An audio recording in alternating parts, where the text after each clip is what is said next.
Chalo, now most of you have arrived. So let us start with the thing.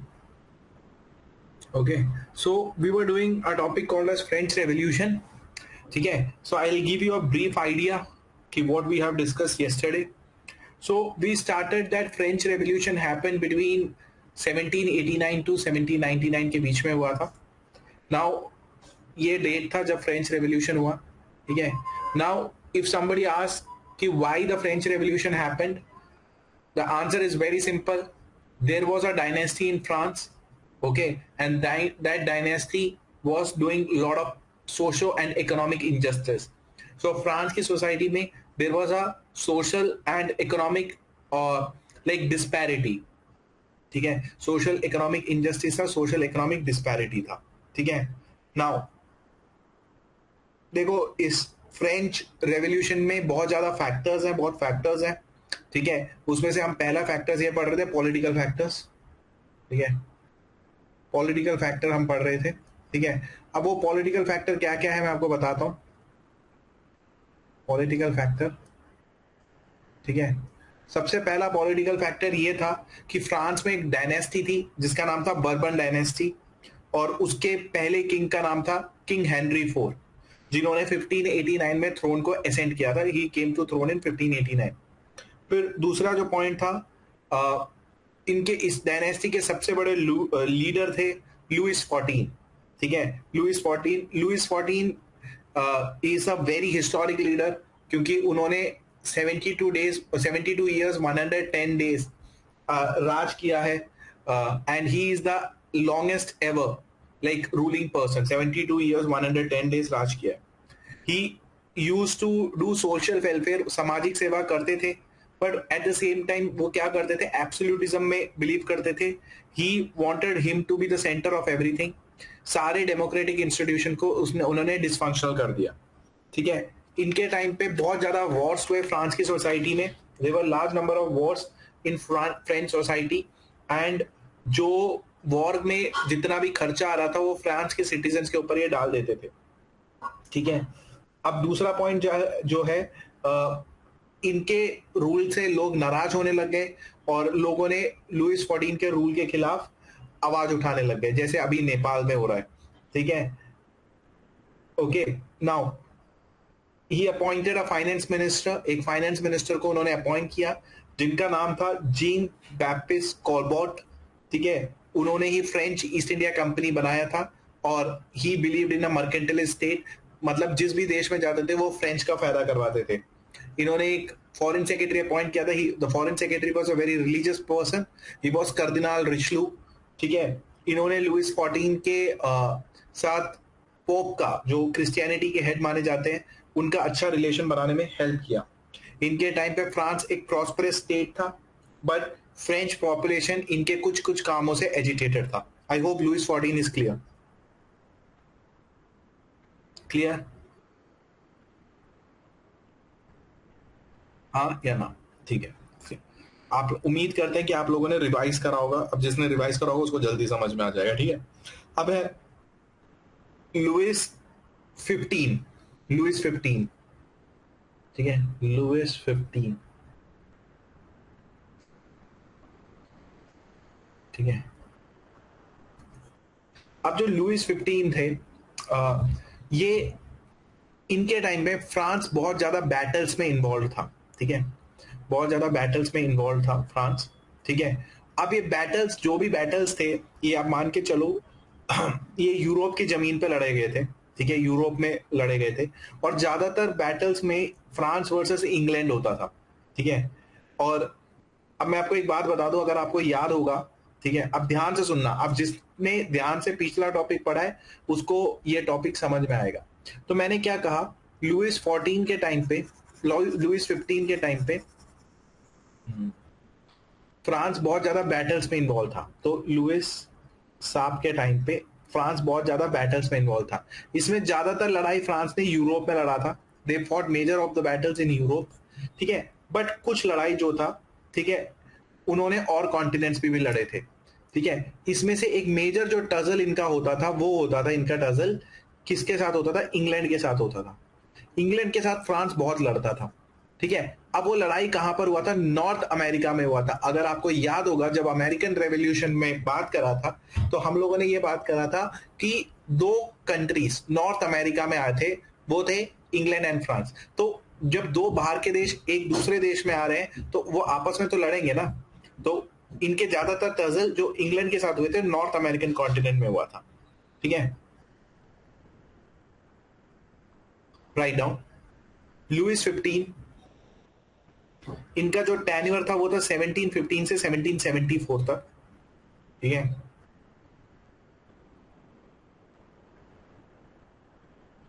Right down. During the reign of Louis 15, during the reign of Louis XV, France was involved in, during the reign of Louis XV, France was involved in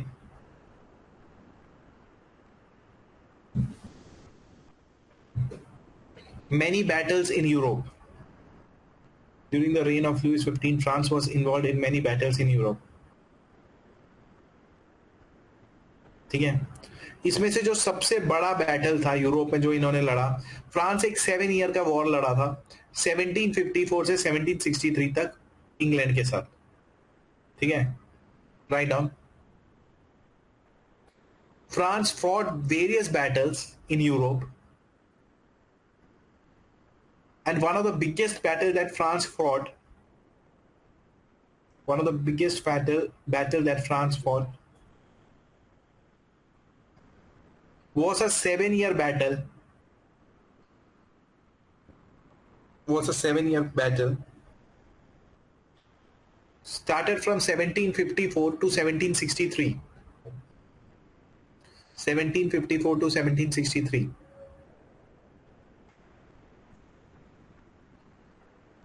This battle was with England. ठीक है, and इसका जो major battle जो था ये north America के continent में लड़ा गया। Right down. The major part of this battle, the major part of this battle was fought in the continent of North America.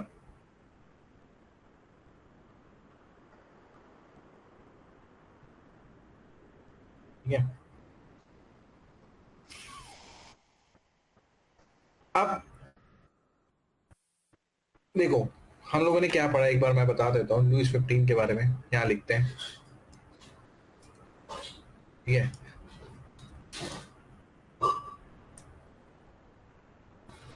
देखो लुइस 15 के बारे में हम लोगों ने जो सबसे पहला चीज पढ़ा कि इनका टेन्योर क्या था।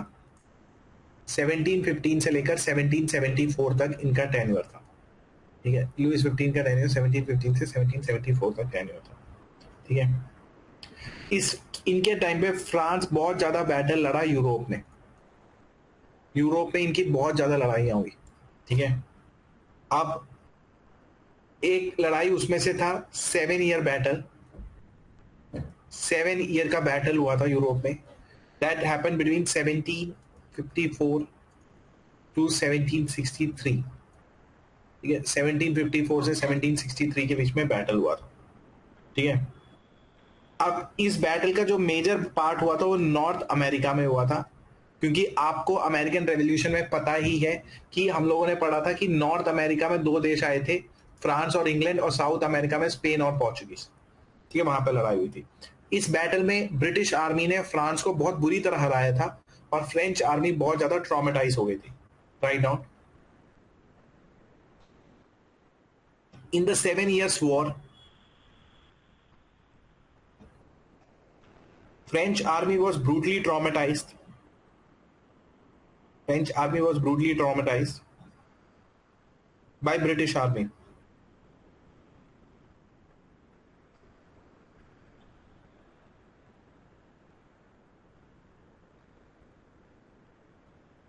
French army was brutally traumatized by British army.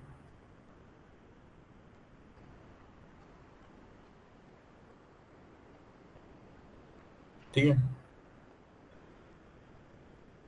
अब ये हार का पूरा बर्डन फ्रेंच पॉपुलेशन के ऊपर डाला गया, और जब आप किसी देश से वॉर हारते हो तो उसका पॉपुलेशन भी बहुत ज्यादा डिमोरलाइज हो जाता है, right down. The burden of the war, the burden of the war was levied on the French population, and it also hurt the sentiments of the French population. ठीक है, जो पूरे वॉर का बर्डन था वो फ्रेंच पॉपुलेशन में डाला गया और उसके वजह से फ्रेंच पॉपुलेशन का सेंटिमेंट्स भी हर्ट हुआ। ठीक है, इस वॉर के दौरान फ्रांस ब्रिटेन से बहुत ज्यादा कॉलोनीज हार गया, अपने टेरिटरीज हार गया, और फ्रेंच आर्मी का वीकनेस पता चल गया। ठीक है, right down. During this war French lost many of its colonies and exposed the military weakness of the French army.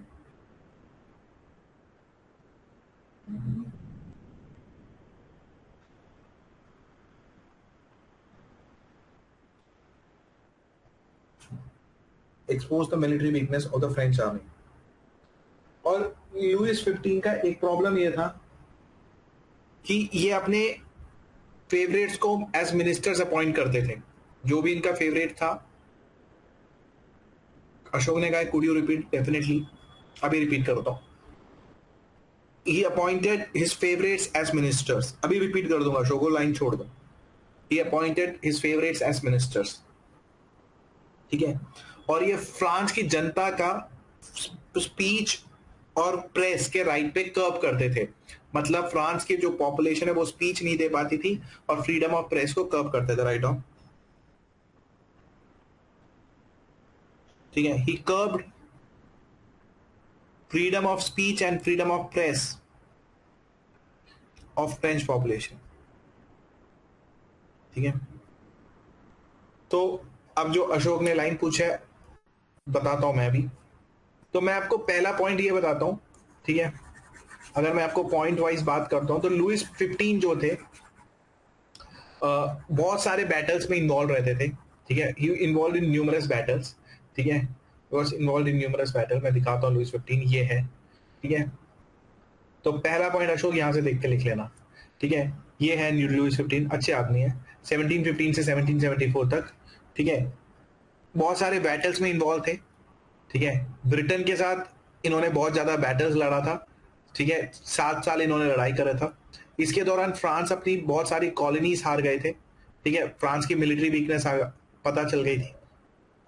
पूरा इकोनॉमिक स्ट्रेस हो गया था और ये अपने फेवरेट्स को मिनिस्टर्स अपॉइंट करते थे और मतलब लोगों के फ्रीडम ऑफ स्पीच को और प्रेस को कर्व करते थे। मतलब लोगों को बोलने का अधिकार नहीं दिया जाता था और उनके प्रेस के फ्रीडम को कर्व करते थे। ठीक है, अब अगर मैं आपको कुछ कीवर्ड्स बता दूं तो लुइस 14 के साथ प्रॉब्लम क्या था? देखो, लुइस 14 के साथ प्रॉब्लम क्या था? देखो, आपने जीन बैप्टिस्ट कॉलबोर्ट को अपना फाइनेंस मिनिस्टर अपॉइंट करा। ये कोई बुराई थोड़ी है, आप किसी को भी अपॉइंट करो भाई, आपका देश है। आप प्रधानमंत्री को अपॉइंट, नरेंद्र मोदी को अपॉइंट कर लो अपना फाइनेंस मिनिस्टर, हमें क्या दिक्कत है? आपने करो, इसमें इस बात में मुझे कोई प्रॉब्लम नहीं दिखता। जीन बैप्टिस्ट कॉलबोर्ट को अपने फाइनेंस मिनिस्टर अपॉइंट करा। उसके बाद आपने कार्डिनल रिचलू को आपने foreign minister of state of secretary of foreign affairs appoint करा, जिसके तहत आपके पोप से रिलेशन अच्छे हो गए। उसमें भी मुझे कुछ गलत नहीं दिखता। ठीक है, आप क्या बोलते हैं, लोगों के लिए वेलफेयरिज्म करते थे, उसमें भी मुझे कुछ गलत नहीं लिखता। बट मुझे प्रॉब्लम कहां दिखता है? He was absolutism, he believed in absolutism. सारे डेमोक्रेटिक इंस्टीट्यूशन को उन्होंने डिसफंक्शनल कर दिया। जितने भी डेमोक्रेटिक इंस्टीट्यूशंस है उसको डिसफंक्शनल कर दिया। उन्होंने बोला कि मतलब ये डेमोक्रेटिक इंस्टीट्यूशन फंक्शन नहीं करेंगे। ठीक है, और 72 ईयर्स 110 डेज तक, 72 ईयर्स 110 डेज तक रूलर थे और एब्सोल्यूट तरीके से रूल करते थे। मतलब ये एक सिंगल अथॉरिटी थी, वन मैन आर्मी टाइप। समझ में आ गया? और इस आदमी में मुझे प्रॉब्लम क्या दिखता है कि अरे अपने देश के लोगों को खाना दो ना। यूरोप में जाके आप इंग्लैंड से लड़ रहे हो और 7 साल लड़ रहे हो। अब 7 साल इंग्लैंड वर्सेस फ्रांस हो रहा है और फ्रांस फाइनली हार गया, तो आपने अपनी टेरिटरी गवा दी और आपने अपने पॉपुलेशन का मोरल डाउन कर दिया। ठीक है, मैं आपको बताऊं, अभी इंडिया ने ऑपरेशन सिंदूर लॉन्च किया था। ठीक है, आपने सुना होगा ऑपरेशन सिंदूर? सुना है? अरे कुछ तो बोलो भैया। हाँ, तो ऑपरेशन सिंदूर में पर डे इंडिया का खर्चा कितना आया होगा पर डे? पर डे एक एक रफ एस्टिमेट मेरे को आइडिया बताओ, पर डे इंडिया का खर्चा कितना आया होगा बताओ। जस्ट आपको 2000 3000 दो 500 600 कुछ तो होगा जस्ट।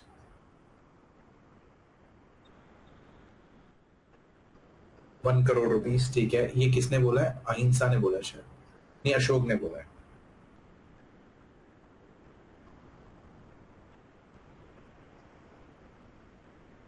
और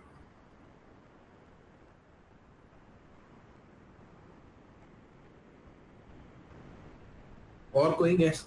गैस करने में टैक्स थोड़ी देना पड़ता है सरकार को, गैस कर लो। Just guess it.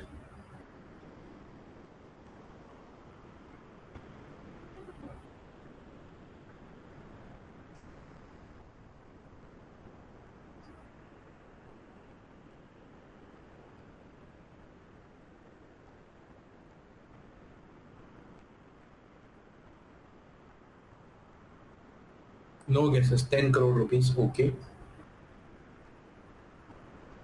और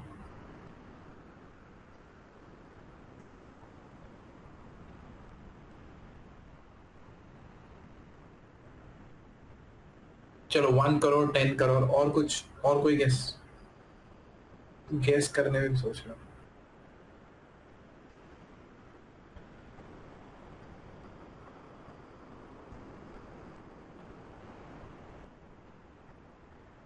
ठीक है, नो बडी इज गेसिंग ऑल्सो। देखो, आपको पता है जो आपके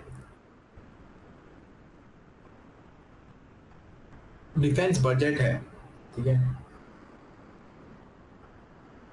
जब कोई वॉर आप लड़ते हो, ठीक है, जब कोई वॉर लड़ते हो, स्पेशली ऑपरेशन सिंदूर जैसा करते हो, तो उसमें जो ब्रह्मोस बेचते हैं, ठीक है, उसका कॉस्ट उसका कॉस्ट लगभग लगभग 50 60 करोड़ रुपए एक मिसाइल का कॉस्ट है। ठीक है, 4 दिन का ऑपरेशन चला था। ठीक है, 4 दिन का ऑपरेशन चला था, है ना?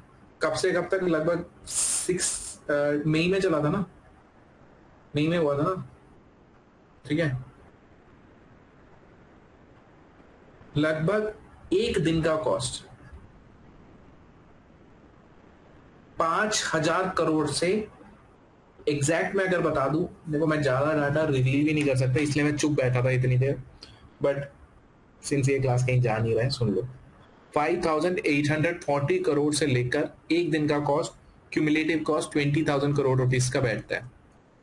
वो 4 दिन में 1,000, मतलब ये एक एवरेज होता है, रफ होता है, बट लगभग लगभग उस 4 दिन में हमारा कॉस्ट एक दिन का मिनिमम, मैं बता रहा हूँ, 1,460 करोड़ रुपीज का पड़ा था। ठीक है, 1,460 करोड़ का। ठीक है, अब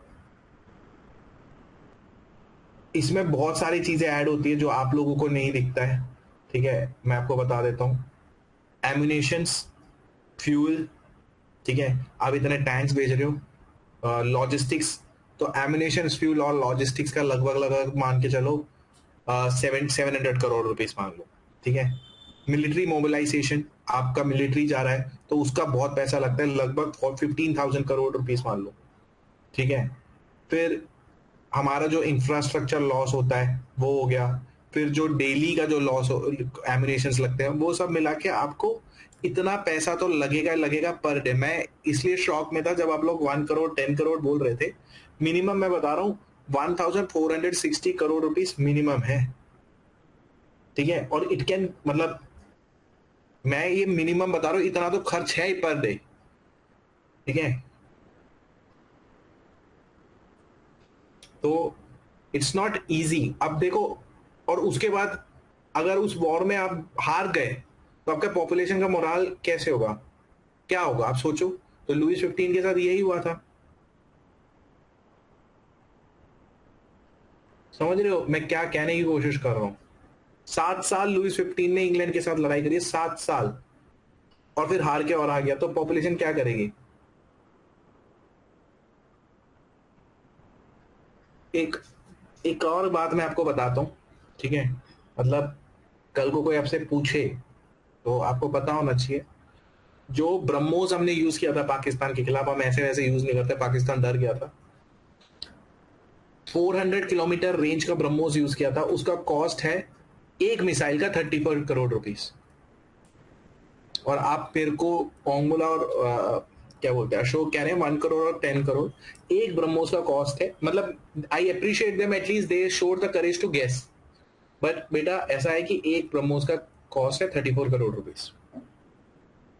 अब समझो तो कितने ब्रह्मोस पाकिस्तान को, देखो इट्स वेरी, कल मैं भी इस टॉपिक को छेड़ इसलिए रहा हूं कि कल मिहिका ने मुझसे, I guess Mihika was a person who asked about Nepal.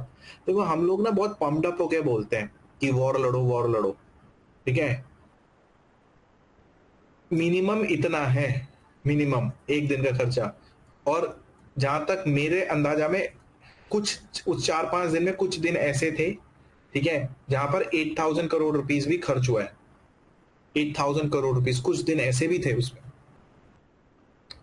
आप एक मिसाइल, देखो एक मिसाइल डाल रहे हो तो उसके ऊपर बेटा बहुत खर्चा है, उसके ऊपर बहुत खर्चा है। देखो Pakistan has nothing to lose, Pakistan has nothing to lose, it has a begging bowl image. उसकी इज्जत ही क्या है उस देश की? मेरे नजर में तो कोई इज्जत ही नहीं है। जहां पर आर्मी चीफ देश चलाता है, प्रधानमंत्री, उनका पूरा पूर्व प्राइम मिनिस्टर जेल में है, ठीक है, former prime minister is in jail, उस देश की कुछ इज्जत नहीं है।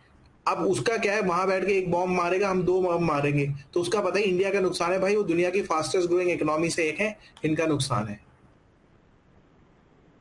अभी कितने ब्रिलियंटली हमने डोनाल्ड ट्रंप को टैकल किया।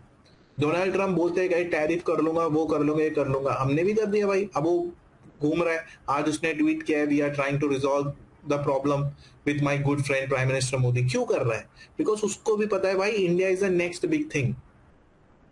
पाकिस्तान के साथ देखो, सोचो आप जा रहे हो, ठीक है, आप जा रहे हो, आपके पास सोचो, आपका जो घर है, आपका घर है, आप एक घर पे खड़े हो, ठीक है, उस घर के आगे पूरा ना शीशे से लगा हुआ है, मिरर्स लगे हुए हैं, ठीक है।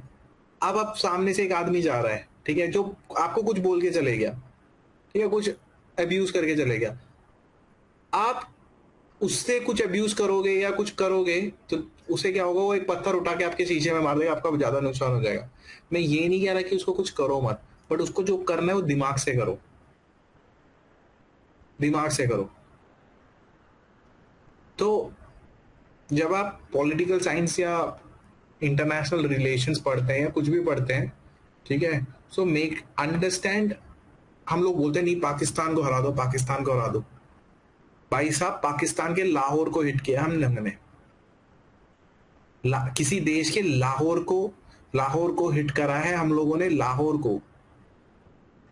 Lahore is equal to Delhi, ठीक है, Lahore is absolutely equal to Delhi, ठीक है। उनका जहां पे न्यूक्लियर मिसाइल्स रखे ना, उसके गेट पे जाके जब ब्रह्मोस गिरा तब उनको हालत खराब हो गई, भैया यहाँ पे गिरा।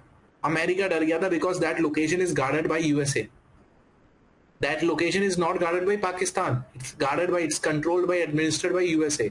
वो डर गया था भाई यहाँ तक ब्रह्मोस आ गया, it's a very supersonic missile. उनका पूरा एयर डिफेंस सिस्टम पूरा तहस नहस कर दिया था। देखो अभी हमारे चीफ ने बोला ना कि Indian army, Indian navy and air force was on a song on that night, जब पाकिस्तान को रुला दिया था। करते हैं हम लोग, देखो यूएसए कंट्रोल करता है क्योंकि यूएसए ने उनको बहुत सारे मिसाइल्स दिए हैं। बाकी इनडायरेक्टली मैं देखो कुछ कॉन्फिडेंशियल इंफॉर्मेशन नहीं दे सकता, बट मैं कुछ कॉन्फिडेंशियल इंफॉर्मेशन दे देता हूँ, आप सर्च करोगे तो आपको मिल भी जाएगा। यार USA is a very close ally of Pakistan, USA is a very close ally of Pakistan. आज भी पाकिस्तान में, आज या कल पाकिस्तान में एक एयरक्राफ्ट लॉन्च हुआ है, ठीक है, एक एयरक्राफ्ट आया है, यूएस बेस्ड एयरक्राफ्ट है, उसमें पाकिस्तानी आर्मी के लिए गन्स, एम्युनिशन और वेपन्स यूएसए से आए, ठीक है। अब उनको पूछा गया ये आए क्यों है, तो उन्होंने बोला कि नहीं भाई हमारे यहाँ पे कुछ हुआ है, उसका रिलीफ यूएसए ने भेजा। नहीं, उनका प्राइम मिनिस्टर यूएसए गया था और वहां जाकर उसने हाथ जोड़े, भैया हमें गन दे दो, इंडिया मारता है तो बहुत बुरा मारता है, तो वो वहां से आए। ठीक है। अब क्या मेरे जैसे यार, like what I am a teacher of political science, I'm a teacher of international relations, and I teach, I am an advisor in certain important aspects to government of India। कुछ कुछ चीजों में मैं गवर्नमेंट ऑफ इंडिया को advice करता हूँ in the war strategy and all, वो अलग बात है। ठीक है, बट मैं तो एक छोटा इंसान हूँ यार, मुझे पता है ये बात कि अब तो प्राइम मिनिस्टर को नहीं पता होगा। देखो Pakistan as a begging bowl image, begging bowl image, ठीक है। उधर जाके उसने बोला आज या कल में आया था वो एयरक्राफ्ट, और दुनिया ने पूछा कि क्या है, कहते नहीं नहीं हमारे यहाँ पे ना भूकंप आया था, वो आया था, ये आया था, तो थोड़ा रिलीफ मटेरियल आया। कुछ नहीं आया था उसमें, गन्स आए थे, वेपन्स आए थे, एमुनेशन आए थे, लेजर गाइडेड मिसाइल्स आई थी। तो वो बीच बीच में पिंच करता रहेगा। हमें इतना बड़ा हो जाना है, हमें इतना बड़ा हो जाना है कि पाकिस्तान हमें सोचे भी ना टच करने को, सोचे भी ना टच करने को। तो जैसे Meka you were the person you asked me about Nepal yesterday. कोई किसी ने पूछा, yes it was Meka. Meka unmute करो। Yes, sir. वर्ल्ड सारे एस्पेक्ट को कंसिडर करना चाहिए। Meka what was the reason, like आपके हिसाब से नेपाल में क्या हो रहा है? No, sir. Before yesterday's class, I looked into the news. So I was really upset looking at all the. You were really upset. Ani, so Yeah. according to you, what is happening in Nepal? Like the Gen Zs was really upset because of the What is Nepal this Gen government. Zs? Gen Zs are the new generations. Okay. People from 98 or 97 till I don't know 2000s. ठीक है, people from like this like youth of Nepal is quite upset, right? Yes, sir. They were frustrated because of the government and corruption. What is the reasons of the frustration? That the Nepo kids had all the good lifestyle, luxurious lifestyle. That the politicians were living a luxurious lifestyle and they had to struggle. They had to, even for a basic thing, they had to struggle. अच्छा, मेरा एक question है। So they revolted. Okay, what how they have revolted? One actually, this was created. This was created by I don't know, something. Everyone was doing. There was a trend of videos that they were making of the corrupted politicians from Malaysia. In those countries, in the countries of Malaysia, Indonesia, there was a trend wave that started about the corrupted government. And Nepal also followed it, and that led to this thing. ठीक है, एक बात पूछूं? Yes, sir. ये जो scenario है, बस ये एक मेरे को एक बात बताना, ये सिनेरियो अभी क्यों राइज हुआ है एकदम अचानक से? Because of the trend. Trend तो ऐसा नहीं होता ना कि कोई भी रिवोल्ट होता है कि आज आप लोगों को किसी के साथ रिवोल्ट करना है। ठीक है, फॉर एग्जांपल आपको सिक्किम में सिक्किम के सरकार के साथ रिवोल्ट करना है, तो ऐसा नहीं होगा ना एक दिन सुबह उठ के और आप साथ मिल गए और आपने बोला नहीं नहीं आज वो दिन है जहां पर हम चीफ मिनिस्टर को पकड़ लेंगे। Someone ignited it. How did it got ignited? How did it get ignited? By social media. Yes, Anisha is absolutely right. They banned social media to curb free speech. ठीक है, सुनो, कभी कभी क्या होता है कि सोशल मीडिया को उन्होंने बैन कर दिया। ठीक है, अब ऑब्वियसली नेपाल में क्रिटिसिज्म बहुत हार्श हो रहा था लोगों के खिलाफ, पॉलिटिशियंस के खिलाफ। जैसे आपने बहुत बिल्कुल सही बोला, वहां पे नेपो किड्स को ज्यादा बेनिफिट्स मिलते थे, जो उधर के लोग हैं वो बहुत अच्छे लाइफस्टाइल जीते थे। ठीक है, जो एक जनरेशन था अनएम्प्लॉयमेंट ज्यादा हो रहा था। ठीक है, बट उन्होंने जब सोशल मीडिया को बैन करा तो लोगों को लगा ना this has gone out of the proportion. ठीक है, मैं आपको एक बात पूछूं, क्या जिस तरीके से ये प्रोटेस्ट कर रहे हैं ये सही है गलत है? तो सही है, because the frustration somehow had to burst. Frustration somehow has to burst. Okay. Had to Okay. burst out. Yeah. Ahimsa has an opinion. So today's class is going to be very discussive. Ahimsa wanted to say something. Ahimsa, क्या बोलना चाहते हो?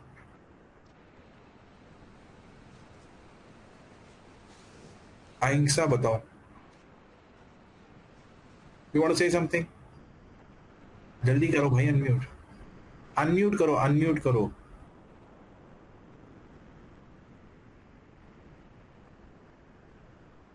Okay, anybody else has a reason? Any okay, कोई नहीं. Anybody else who wants to, Malaika or anybody else who wants to say something?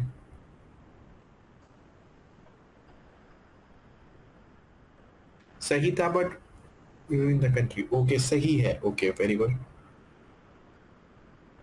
Okay, anybody? Ashok ने कहा सही है. Okay.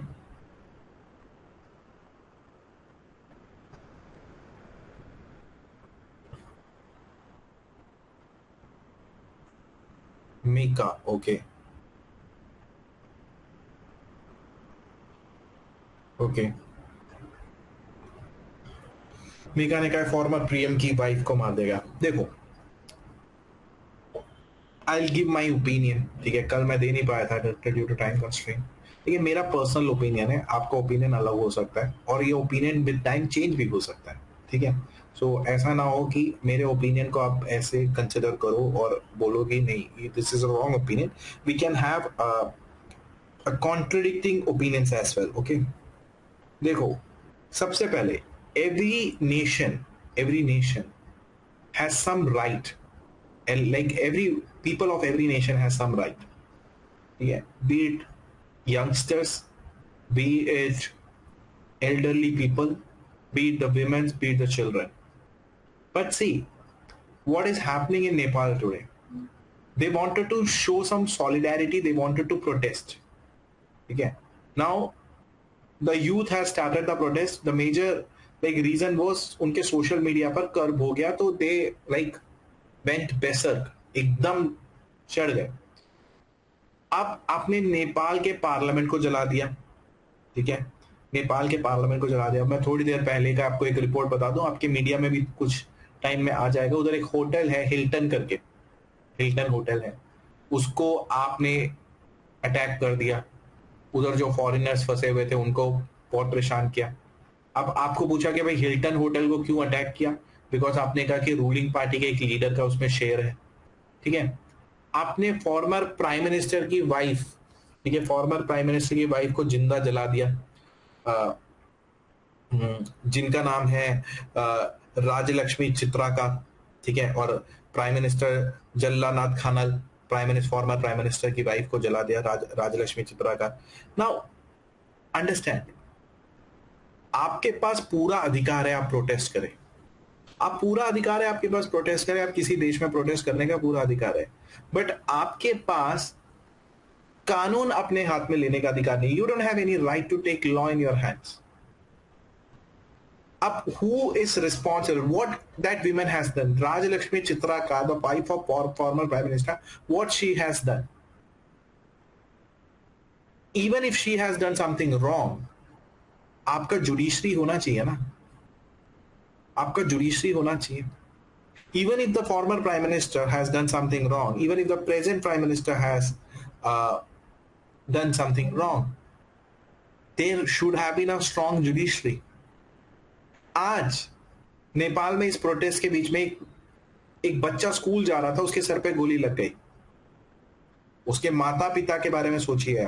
आप ये सोच रहे हैं कि नहीं, the next generation is fighting the corrupt people, the next generation is fighting those people who are having nepo kids, like nepo kids को वो दे रहे हैं. भैया आप उनके बारे में सोचिए ना, जो आज बच्चे का, आज एक बच्चा स्कूल जा रहा है, their parents are sending that kid with lot of expectation कि स्कूल जाओ बेटा पढ़ाई करो, उसके सर पे गोली लग गई. his dead body was lying on the streets. ठीक है, आप पार्लियामेंट को जला रहे हैं, आप बस को जला रहे हैं, आप ट्रेन को जला रहे हैं, आपको काठमांडू का एयरपोर्ट बंद कर दिया। One of my friend is working in Indigo, is a pilot by profession, and she calls me, she's a pilot by profession, and she calls me and tells me कि Jitin, I wanted to go to Nepal, मेरा flight Nepal के लिए था but वो cancel हो गया है, सो I am, मतलब she is not from Delhi but उसका फ्लाइट दिल्ली टू नेपाल था, वो कैंसिल हो गया है, तो मैं दिल्ली में हूँ, मतलब अब मैं क्या, मैं तुमसे मिलने आ सकती हूँ? तो मैंने कहा हाँ, कम टू माई होम, ठीक है, सब है, सब लोगों से मिलो, ठीक है। तो नाउ अंडरस्टैंड, पायलट्स का काम रह गया है, बहुत सारे ट्रेड रह गए हैं, इन सब का नुकसान किसको है? क्या उन पॉलिटिकल लीडर्स को है? ये भाग जाएंगे अभी, ये भाग जाएंगे यूके, ये भाग जाएंगे यूएसए, इनके बच्चों को इन्होंने पहले ही भेज दिया होगा, इनके बच्चों को इन्होंने अपने देश से पहले ही भेज दिया होगा, वो तो उस बेचारे की वाइफ फंस गई तो उसको जला दिया, ये सब भाग जाएंगे। तुम्हारा बस जाएगा, ट्रेन जाएगा, एयरपोर्ट जाएगा, कल को तुम्हारे देश से कोई ट्रेड करने को तैयार नहीं होगा। आज एक कह रहा था कि प्राइम मिनिस्टर मोदी हमारे देश के प्रधानमंत्री बने, इंडियन आर्मी को 2 दिन नहीं लगेंगे पूरे नेपाल को अपने कब्जे में करने में, 2 दिन, ठीक है, 2 दिन नहीं लगेंगे। बट फिर जब इंडियन आर्मी रूल करेगी तो इन लोगों को प्रॉब्लम होने लगेगा, या इंडिया रूल करेगा तो सी, they are taking their countries 10 years backward. I'm telling you, it's not 10 years, dear. They are taking their countries 100 years backward. 100 years backward. वो अपने रिसोर्सेज को इस कदर डिस्ट्रॉय कर रहे हैं, and what will be the end result? आपने कभी सोचा है क्या इनके ऐसे करने से प्राइम मिनिस्टर ने रिजाइन कर दिया, what will be the end result, what they will get? एक टाइम के बाद आपस में लड़ेंगे, मर जाएंगे, उसके बाद क्या होगा? अब ना द न्यूज चैनल कैसे इसको मतलब पोर्ट्रेट कर रहे हैं, the Nepali youths are fighting against the corrupt government, weak administration, वो है, ये है। अरे यूथ लड़ रहा है, स्ट्रीट्स में लड़ रहा है, वो मर भी रहा है, पुलिस उसको भी अटैक कर रही है, who is at the loss? They should have approached judiciary, they should have gone through a formal channel. और आपके प्रोटेस्ट करने के बहुत तरीके हो सकते हैं भाई, आपके प्रोटेस्ट करने के बहुत तरीके हो सकते हैं, इंडिया में भी बहुत प्रोटेस्ट होते हैं। मैं आपको एक बात बताता हूं, मैं सिंपल लाइन में बताता हूं, नो वन कैन बी जज ऑफ हिज और हर ओन केस। किसी के पास कानून हाथ में लेने का अधिकार नहीं है। You guys are going to become an officers in some or other days, but आप कभी भी देखें, be it an IAS officer, be it an IPS officer, जो भी आप जिससे भी मिलोगे वो आपको यही कहेगा कि भाई आपके साथ कितना भी अन्याय हो, approach the judiciary, approach the law. क्यों? किसी के पास राइट नहीं है ना कि कानून अपने हाथ में ले ले। Mumbai terror attack, you remember? Mumbai terror attack, you remember? याद है? I will tell you an incident 2008, I will tell you a very good incident of Mumbai terror attack, ठीक है। So Mumbai terror attack was going on, ठीक है, and it was very, मतलब क्या कहते हैं, बहुत बहुत बुरा हालात था मुंबई में। So Mumbai is a very big, मतलब बिजी सिटी, बहुत बिजी सिटी है Mumbai.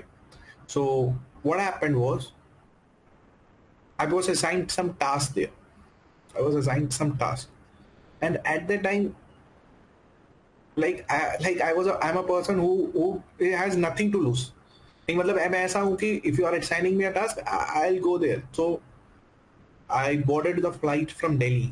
I remember it was 7 o'clock or 8 o'clock flight. नहीं, मतलब रात का flight, exact time I don't remember, रात का flight I remember.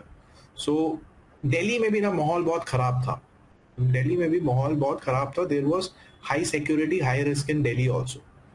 So I boarded the flight and it was an Air India flight and I landed at Mumbai. So अब भाई मेरे को अपने काम करने तो जाना पड़ेगा।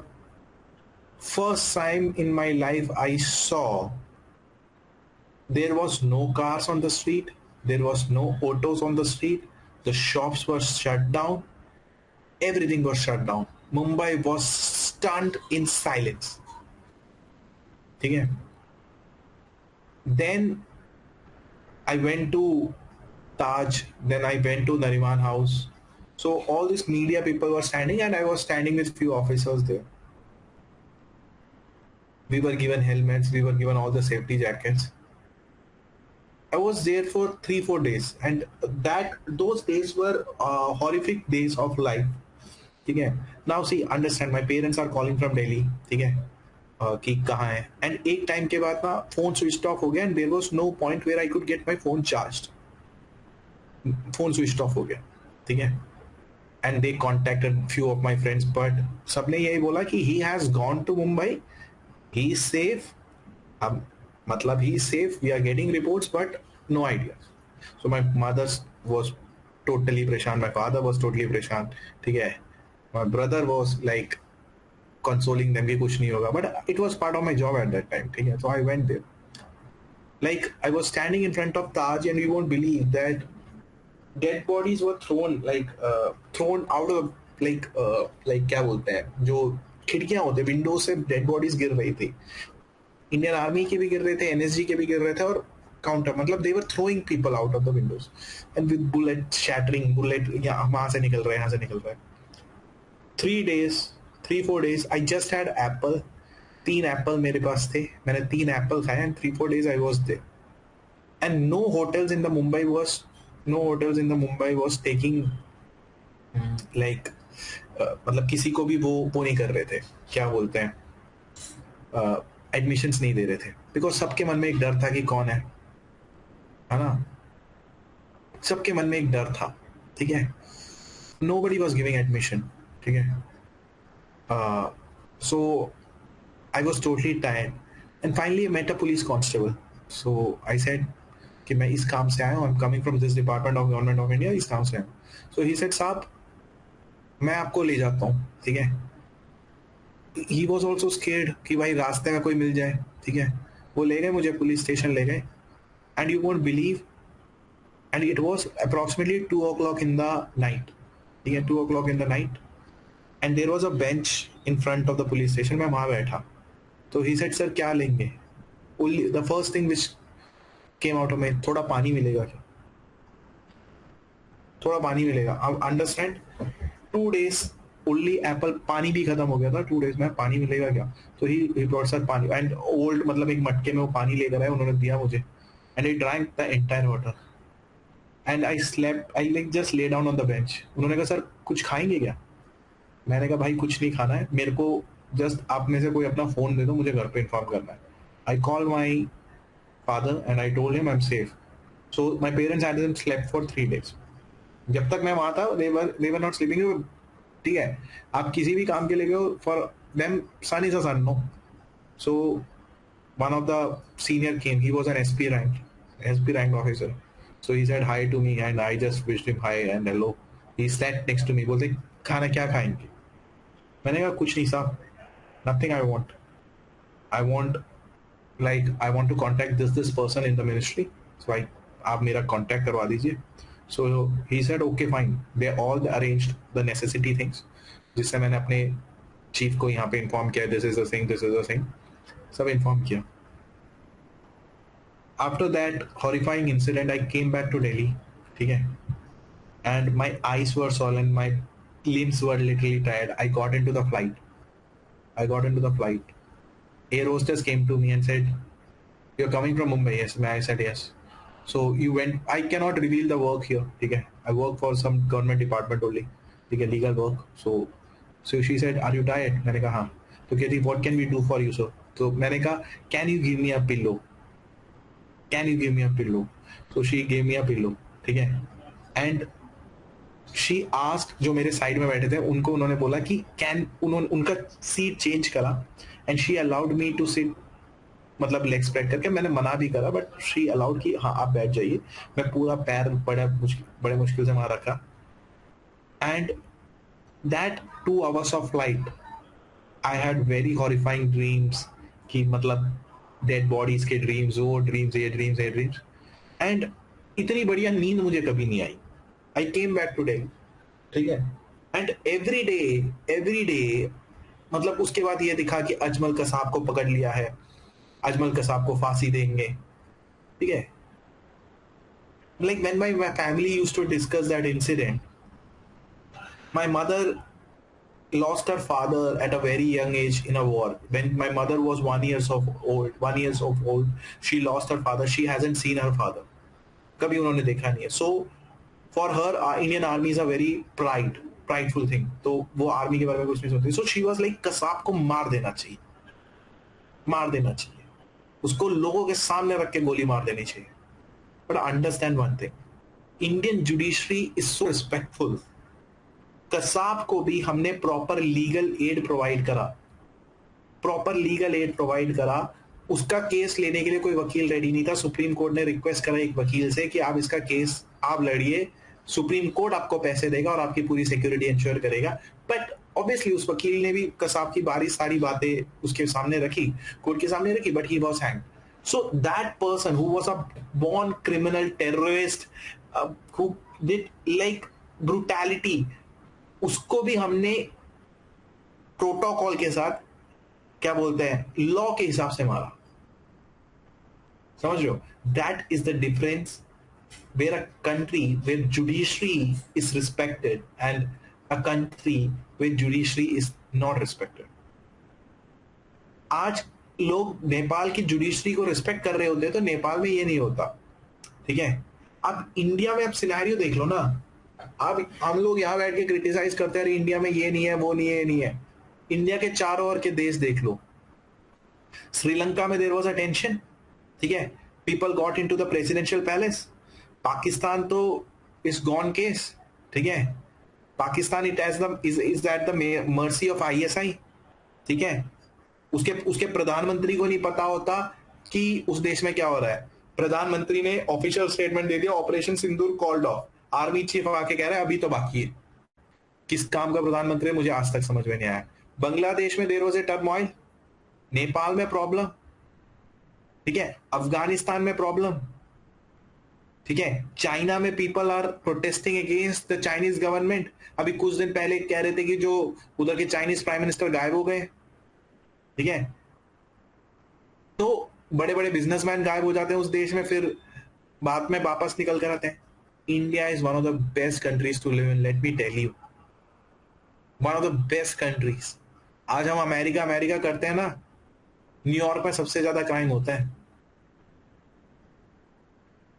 अब अहिंसा ने क्या लिखा, but if India protested through formal ways, democratic ways in British era, India might never have gained independent democracy.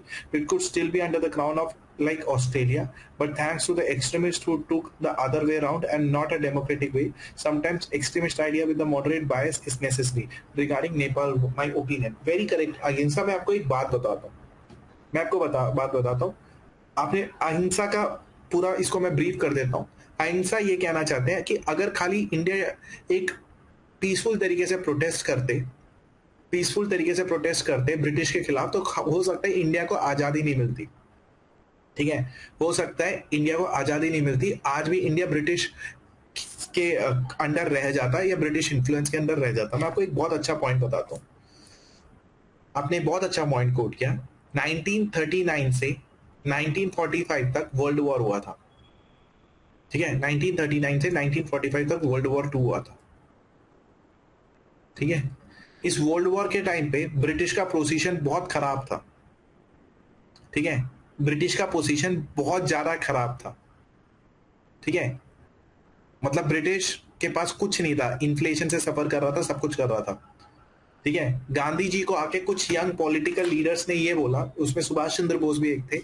Young political leaders ने ये बोला गांधी जी को आके, बहुत सही मौका है ब्रिटिश को मार देने का, बहुत सही मौका है ब्रिटिश को मार देने का. आज हम ब्रिटिश को हमारे देश से निकाल देते हैं, हमारे देश से निकाल देते हैं, तो ब्रिटिश यहां से निकल जाएगा, तो हमें आजादी मिल जाएगी.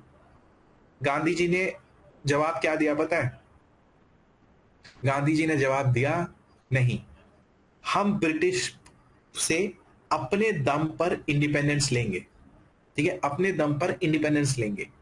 ठीक है, क्यों? जब आगे जाके इतिहास में बच्चे पढ़ेंगे, like when the people learn about our nation in the history, Indian independence movement should not be treated like, or Indian independence movement should not be considered as an opportunistic movement कि हमने मौके का फायदा उठाया, ऐसा नहीं लगना चाहिए. Indian independence movement should be always a glorified movement. नहीं तो बेटा 45 में आजादी मिल जाती। आप कह रहे हो ना 2025 में भी आजाद नहीं होते क्राउन के अंदर। अगर हम उसको मारना चाहते तो 39 से 45 के बीच में भी आजादी मिल जाती, but we wanted independence through a proper protocol. और रही ऑस्ट्रेलिया की बात, ऑस्ट्रेलिया ने क्या किया? ऑस्ट्रेलिया ने कहा हम क्राउन के अंदर खुश हैं, हमने आजादी की बात करी, जो मांगेगा वही मिलेगा। ठीक है, समझ में आ रहा है? मैं ये बिल्कुल नहीं कह रहा हूं कि खाली गांधी जी की वजह से इंडिपेंडेंस मिला है, मैं ये बिल्कुल नहीं कह रहा हूं। There was a high role of Bhagat Singh, ठीक है, there was high role of Subhash Chandra Bose, ठीक है, there was high role of Subhash Chandra Bose. There are Subhash Chandra Bose तो ब्रिटिश के उससे बचकर क्या बोलते हैं एडोल्फ हिटलर से मिलने चले गए थे। हिटलर शॉक्ड हो गए थे, हाँ भाई कैसे आना हुआ, तो कहते हैं कि मैं तो सर आपकी टीम में ज्वाइन करने आया और ब्रिटिश को मारना है, ऐसे लीडर्स थे। So Indian independence movement was amalgamation of extremist movement, revolutionary movement and like क्या बोलते हैं moderate movement also. But you need to understand one thing: destructing the property and killing a people, do you think it will lead Nepal to any other better way? आपको क्या लगता है अगर ये ऐसा करके फाइनल रिजल्ट क्या होगा? फाइनल रिजल्ट क्या होगा अगर इन लोगों ने चलो मार दिया सारे पॉलिटिकल लीडर्स, केपी ओली को मार दिया, उसकी फॉर्मर प्राइम मिनिस्टर की वाइफ को मार दिया, पूरे मार दिया, इन्होंने सबको खत्म कर दिया, फिर क्या? What next? इनको क्या मिलेगा? चलो जितने भी करप्ट लीडर थे, उनके बच्चे, उनके परिवार, सबको मार दिया इन्होंने, पार्लियामेंट जला दिया, एयरपोर्ट जला दिया, ट्रेन जला दिया, सब जला दिया, फिर क्या करोगे भाई? मेरे को बस उस चीज का आंसर दे दो। What is the future plan? जैसे इंडिया ने इंडिपेंडेंस मूवमेंट लड़ा तो हमारे मन में एजेंडा था ना कि हमें आजादी लेना है, हमें ब्रिटेन से आजादी लेना है। We had a motto in our mind. What is the motto of this youth of Nepal? I totally respect their decision to attack the people who are having this negative administration, but finally क्या करेंगे? करना क्या चाहते हैं? क्या नेपाल में military rule लेकर आना चाहते हैं? क्या इंडिया के अंदर आना चाहते हैं? क्या कोई और कंट्री के अंदर जाना चाहते हैं? कैसे बनेगा गुड एडमिनिस्ट्रेशन? अरे तुमने सारे एडमिनिस्ट्रेटर को मार दिया है, तो फिर तुम कैसे गुड एडमिनिस्ट्रेशन बनाओगे? कोई अगर तुम्हारे देश में ऐसा एक सिनेरियो क्रिएट हो गया, तो कोई एडमिनिस्ट्रेशन लेने से भी डरेगा। मैं एक बात बताऊं, नेपाल के लोगों को एक चीज समझना चाहिए, मैं ये नहीं कह रहा कि उनके एडमिनिस्ट्रेशन से सही नहीं किया, उधर के लोगों को एक चीज समझना चाहिए, इंटरनेशनल कंट्रीज ने how will you get the transparent government when you yourself are like indulging in all those kind of मतलब क्या बोलते हैं kind of violent activities? When you are killing the people in authority, how will you get the transparent government? Why didn't you go to judiciary and say that ये गड़बड़ है, इनको हटाओ? Judiciary और election commission would have said कि election करवाते हैं, तुम right people को वोट दो। अब होगा कैसे? फाइनली आर्मी कंट्रोल ले लेगी, फिर वो बोलेंगे नहीं हम आर्मी के कंट्रोल में आ गए। मैं आपको एक बात बताऊं, नेपाल से अगर इंटरनेशनल कंट्रीज, अभी जैसे इंडिया ने बोला है कि हमारा कोई फ्लाइट नेपाल नहीं जाएगा, काठमांडू नहीं लैंड करेगा हमारा कोई फ्लाइट, सारे देश मना कर देंगे ना, आधा नेपाल भूख में मर जाएगा। ये लोग वो सोच ही नहीं रहे हैं। आप एक ऐसी कंट्री है जिसके जीडीपी बहुत कम है भाई, आपके देश में जो फूड क्रॉप्स आते हैं वो बाहर से आते हैं, ठीक है आप एग्रीकल्चर करते हो बट आप दूसरे देशों में बहुत ज्यादा डिपेंडेंट है। अब इंडिया ने मना कर दिया नहीं भाई हम तो नेपाल को मतलब कुछ नहीं देंगे क्योंकि वो वहां के लोग ऐसे कर रहे हैं सरकार के खिलाफ। या तो फिर ओपनली डिक्लेयर कर दो कि इंडिया हमें टेक ओवर कर लो, हम कर लेंगे भाई। हमारे अमित शाह जी और मोदी जी टैंकर लेकर जाएंगे, एक तरफ से पूरा सबको हटाएंगे। अब की बार नेपाल में भी हमारी सरकार, वो बोलेंगे नहीं, फिर हम लोग जाएंगे तो फिर ये बोलेंगे नहीं तुमने हमारे देश को कैप्चर कर लिया। अरे तो एजेंडा तो बताओ ना, गुड गवर्नेंस कैसे पाओगे? अब ट्रांसपेरेंट गवर्नेंस कैसे पाओगे? सबको मार के? आज मुझे देश में सरकार पसंद नहीं है तो मैं सरकार में सबको मार दूं? मोदी जी पसंद नहीं है, मैं मोदी जी को मार दूं और मैं बोलूं राहुल गांधी को प्रधानमंत्री बनाओ, या मैं इलेक्शन में एक राइट कैंडिडेट चुनूं? बताओ, आप बताओ, आप क्या करोगे? क्या करना चाहिए आपके हिसाब से? तो देखो, you can not correct a wrong thing by doing the wrong, समझ रहे हो? You can not correct a wrong thing by doing the wrong, you can correct the wrong thing by doing the right things. जो ये लोग कर रहे हैं अभी, जैसे अभी मेरे फोन में अभी भी मैसेजेस आ रहे हैं कि ये हटा दिया, ये उड़ा दिया, वो पुलिस स्टेशन जला दिए, पुलिस स्टेशन जला दिया। अभी थोड़ी देर पहले, क्लास से पहले मैंने फोन उठाया था, अभी तो मैंने वो कर रखा है, वाइब्रेशन पे कर रखा है, तो क्लास से पहले बोला हिल्टन होटल जला दिया। अरे तुम करोगे क्या ये सब जला के? करोगे क्या? अब उधर की गवर्नमेंट ने, अगर गवर्नमेंट होती तो वो इंडिया से हेल्प मांगती है, किसी से हेल्प मांगती, लैंड करते, सबको एक बार में चिप करा देते। अरे तो करोगे क्या? तो देखो, होश और जोश दोनों में डिफरेंस है। हमारे लिए यहां बैठ के बोलना जरूर बहुत सही है, लाहौर कैप्चर कर लो, पेशावर कैप्चर कर लो, मुल्तान कैप्चर कर लो, ठीक है, मुल्तान कैप्चर कर लो, हमारे लिए बोलना बहुत आसान है, ठीक है। भारत में आज बहुत सारे लोग पॉवर्टी लाइन के नीचे रहते हैं। आज भी लोग भारत में ऐसे हैं कि जो अपनी जिंदगी पेंशन और राशन पे गुजारते हैं। अब उस देश में आप पर डे वॉर में 5,000 करोड़ रुपए खर्च कर रहे हो, तो कितना बड़ा नुकसान हो जाएगा। देखो, I have a student from Kashmir, exactly Kashmir से एक स्टूडेंट है मेरे, his name is Danish, UPSC का स्टूडेंट है। उसने अपने खिड़की से, मतलब अपने विंडो से, जब ऑपरेशन सिंदूर हो रहा था, मुझे डायरेक्ट वीडियोस भेजे थे जहां पे मिसाइल आकर उसके घर के अगल बगल में गिर रहा था, ठीक है। उसको मैंने बोला भाई तू वहां क्या कर रहा है, दिल्ली आ जा। कहते सर मैं तो दिल्ली आ जाऊंगा, मैं तो अपने हॉस्टल में या आपके वहां पे पीजी में आकर रह लूंगा, मेरे पापा मम्मी और भाई का क्या होगा? कहते सर मिसाइल आके गिरी थी, पूरा खेत, हमने खेती कर रखा था, वो पूरा जल गया, अब अगले साल क्या खाएंगे पूरे साल भर वो पता नहीं। इंसान, मतलब देखो, अपने एसी वाले रूम में टीवी के सामने बैठकर ये बोलना बहुत आसान है बेटा कि पाकिस्तान कैप्चर कर लो, प्राइम मिनिस्टर को हटा लो, ठीक है। ये करके देखो, कर तो हम सकते हैं, कर तो हम सकते हैं। इंडिया का वॉर स्ट्रेटेजी बहुत स्ट्रांग है पाकिस्तान से।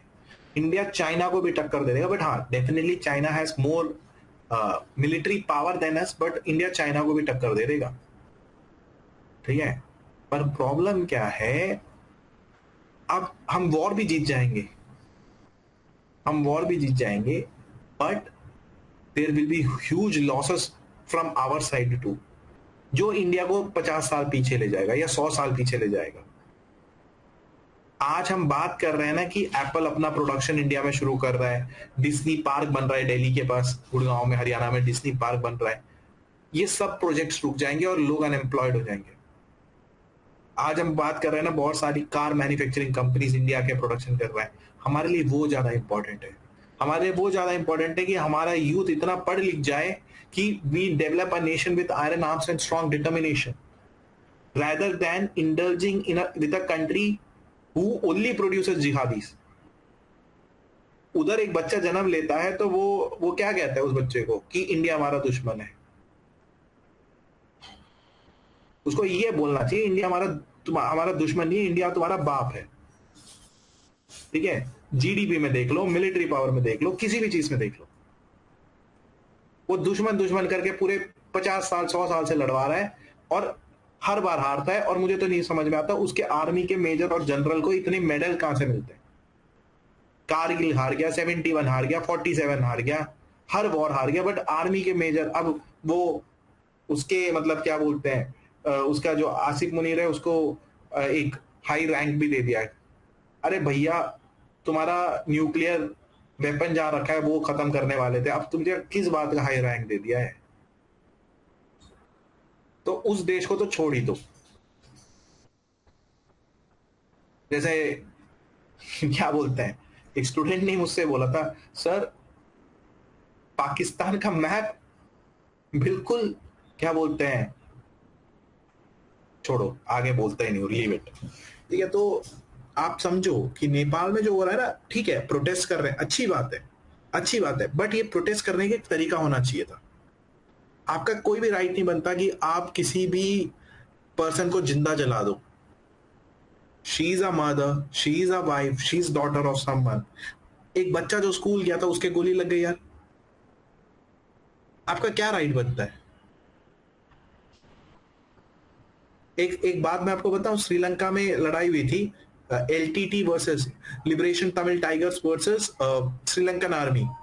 एलटीटी के लीडर प्रभाकरन को मार दिया गया था, ठीक है। आज भी उनके बेटे को, उनका बेटा 5-6 साल का होगा, उसको जब उसके गन पॉइंट पे श्रीलंकन आर्मी ने प्रभाकरन के मरने के बाद, प्रभाकरन जो एलटीटी लीडर के मरने के बाद उसके उसके बेटे को गोली मार दी थी श्रीलंकन आर्मी थे। It is the most brutal, most devastating incident has happened in the human history. उसके पिताजी को आपने मार दिया, उसके पिताजी को मार दिया, वो एलटीटी के लीडर थे। उस 5 साल के बच्चे ने क्या करा? उस 5 साल के बच्चे ने क्या करा? उसको क्यों गोली मार दिया? You felt that he is going to be the next leader of LTT.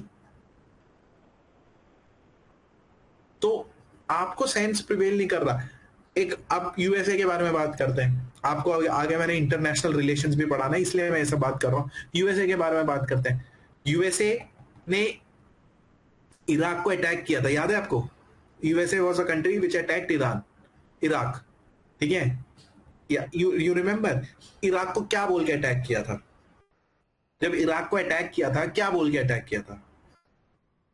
कि ये बोला था ना कि वहां पे एक बहुत बड़े लीडर हैं, उसका नाम सदाम हुसैन है, उसके पास न्यूक्लियर वेपन है, उसके पास तेल है, और वो न्यूक्लियर वेपन से पूरी दुनिया खत्म करा सकते हैं। यूएसए इराक गया, पूरे इराक को डिवास्टेट कर दिया, पूरे इराक को खत्म कर दिया उन्होंने, पूरे इराक को खत्म कर दिया। कहाँ है वो न्यूक्लियर वेपन जो इराक से मिला है? कहाँ है? आपने पूरे इराक को कैप्चर कर लिया ना, सदाम हुसैन को पकड़ लिया ना, सदाम हुसैन को पकड़ लिया ना। जॉर्ज डब्ल्यू बुश थे आपके president, he is one of the biggest criminal the world has ever seen. उसने पूरे इराक को कैप्चर कर लिया, सदाम हुसैन जैसे एक लीडर को पकड़ लिया, ठीक है, पूरे इराक को तबाह कर दिया, ठीक है। कहां है जो आप बोल रहे थे इनके पास न्यूक्लियर वेपन्स है, वो न्यूक्लियर वेपन्स कहां है? आप बोल रहे थे कि ये तेल निकालता है, अरे तेल निकालता है तो अपने देश में निकालता है ना, तुम्हें क्या प्रॉब्लम है उससे? फिर मैटर मैटर इतना बड़ा गया कि आप सदाम हुसैन को, किसी देश के प्रेसिडेंट को उठा के अपने देश में ले गए, अपने देश में ले गए और उसको सजा दे दी फांसी की, उसको मार दिया। Who the hell has given the right to USA to kill the president of one country?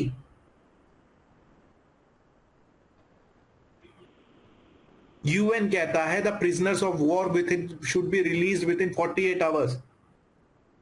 UN कहता है prisoners of war should be release with in 48 hours. अभिनंदन को छोड़ा था ना पाकिस्तान ने, क्यों छोड़ा था? जेनीवा प्रोटोकॉल कहता है कि प्रिजनर ऑफ वॉर किसी को पकड़ो तो 48 आवर्स के अंदर छोड़ना है, and the prisoners of war should be treated with utmost respect. Why Saddam Hussein was killed by the US army, और why the US judiciary gave him the capital punishment. और कैपिटल पनिशमेंट देते वक्त जज ने क्या बोला? तुमने अपने देश में लोगों के साथ अच्छा नहीं करा है। अरे उसने अपने देश में अच्छा नहीं करा तो उधर की जुडिशरी पनिश करेगी ना, तो यूएस जुडिशरी की पनिश करेगी। If Saddam Hussain, one of the most brilliant leader the world has ever seen, अगर उन्होंने अपने देश में लोगों के साथ जुर्म करा है तो उधर की जुडिशरी पनिश करेगी ना, आप क्यों पनिश करोगे?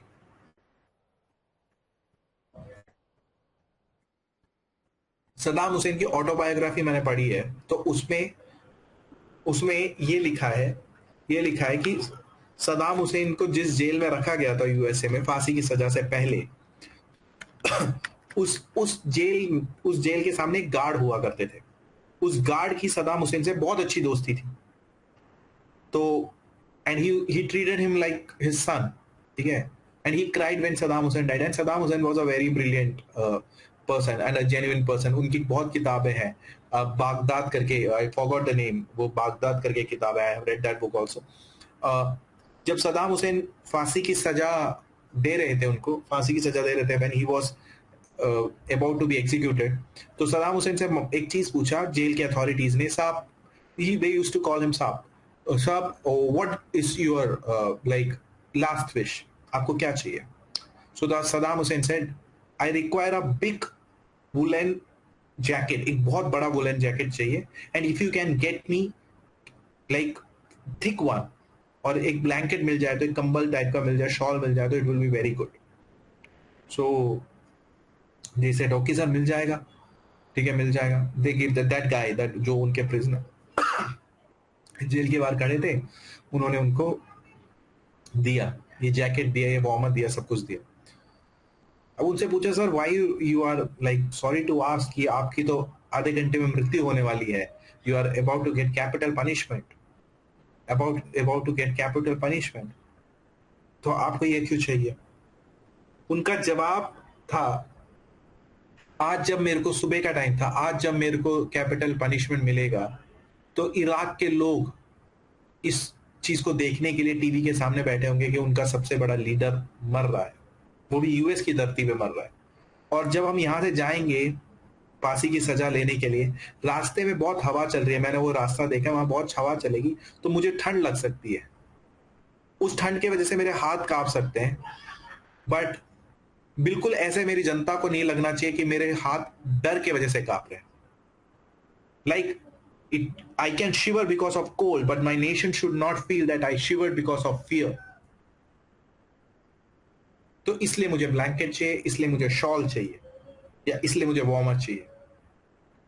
आप आज YouTube में जाके देखना, the last day when Saddam Hussain को कैपिटल पनिशमेंट सुनाया गया था यूएस के जज द्वारा, he laughed in the courtroom. He laughed in the courtroom, and you can see that video right there in the YouTube. So when you are doing something, no, when a nation is doing something, at least have some sense. At least have some sense कि आप क्या कर रहे हैं, आप क्यों कर रहे हैं, आपके आपके आगे एक एजेंडा होना चाहिए कि आप क्यों कर रहे हैं, क्या कर रहे हैं, किसके लिए कर रहे हैं, कैसे कर रहे हैं। अगर आज इन लोगों को पूछ लो, आधे से ज्यादा नेपाल के यूथ को ये नहीं पता होगा, आधे से ज्यादा नेपाल के यूथ को ये नहीं पता होगा कि वो किसके लिए कर रहे हैं, क्यों कर रहे हैं। सामने वाले ने पत्थर मारा, मैं भी मारूंगा, सामने वाले ने पत्थर मारा, मैं भी मारूंगा। समझ में आया? तो मैं और ये 100% कन्विक्शन के साथ कहता हूं, तो लाइक 60 to 70% लोगों को नहीं पता होगा। सामने वाले ने बुलेट फेंका, मैं भी मारूंगा, ऐसा नहीं होता है। ये उधर के एडमिनिस्ट्रेशन की गलती नहीं है, उधर के लोगों की गलती नहीं है, उधर के जुडिशरी की इनकैपेसिटी है। Anyways, I hope you had some idea. ऐसे टॉपिक्स हम डिस्कस करेंगे वर्ल्ड हिस्ट्री में, और सॉरी क्या कहते हैं, वर्ल्ड हिस्ट्री में भी डिस्कस करेंगे, और उसमें क्या करेंगे, उसका सब्जेक्ट का नाम क्या है, आईआर में। देखो, किताब ही तो पढ़ना है, बट ये सब पता भी होना चाहिए। कुछ समझ में आया? देखो, आपके ओपिनियन मेरे से अलग हो सकते हैं, आपकी विचारधारा मेरे से अलग हो सकती है, ठीक है, but I hope you have understood something out of it. ऐसे मत बोलना कि सर कल से हम आपकी क्लास अटेंड नहीं करेंगे बिकॉज हमें लगता है नेपाल के यूथ सही है, ठीक है। Mika, you asked for the discussion. I hope you understood something out of it. Mika सो गई। Anyways, अब आता है लुइस 16 पे, ठीक है। लुइस 15 हो गया। लुइस 16 ना, ये बहुत इनकम्पिटेंट रूलर थे। इसके पास कोई भी मतलब वो नहीं था, वजूद नहीं था, बहुत इनकम्पिटेंट रूलर थे। इन्होंने एक बहुत अच्छी बात करी थी, इन्होंने एक ऑस्ट्रिया के प्रिंसेस से शादी करी थी, ऑस्ट्रियन प्रिंसेस से शादी करी थी, जिसका नाम था मैरी एंटोनिएट। मैरी एंटोनिएट नाम था, ठीक है। मैरी एंटोनिएट क्या करती थी, जितने भी किंग लुइस 16 जो भी डिसीजन लेते थे, एडमिनिस्ट्रेटिव डिसीजंस लेते थे, उसमें इंटरफेयर करती थी। इतने भी इनके देश में एडमिनिस्ट्रेटिव डिसीजंस या फाइनेंशियल डिसीजंस होते थे, उसमें इंटरफेयर करती थी मैरी एंटोनिएट, ठीक है। एक टाइम पे ऐसा था कि ये फ्रांस की सोसाइटी में फ्रेंच सोसाइटी में सबसे हेटेड वुमेन थी, ठीक है, प्लीज राइट डाउन लुई 16, ठीक है. He was a very incompetent ruler. He was a very incompetent ruler. He married Austrian princess. He married Austrian princess Marie Antoinette. He married Austrian princess Marie Antoinette.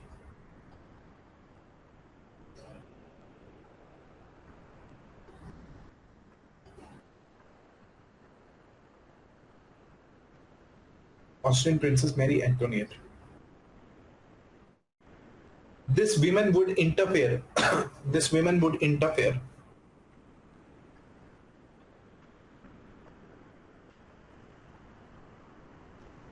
into the administrative matter. This woman would interfere into the administrative matter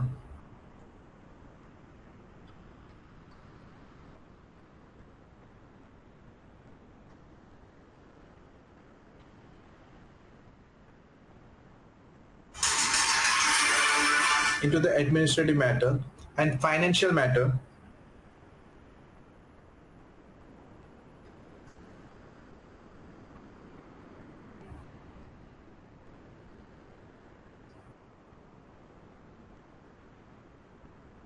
administrative matter and financial matter of the France. And most of the time her decisions went wrong.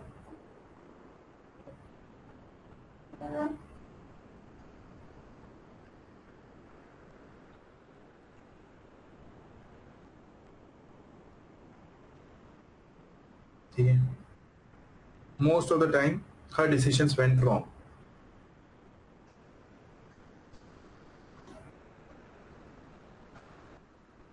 ठीक है, और once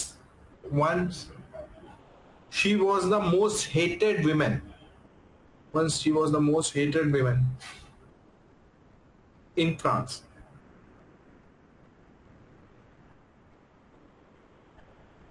ठीक है, एक time ऐसा था कि वो फ्रांस की सोसाइटी में सबसे बड़ी हेटेड विमेन थी.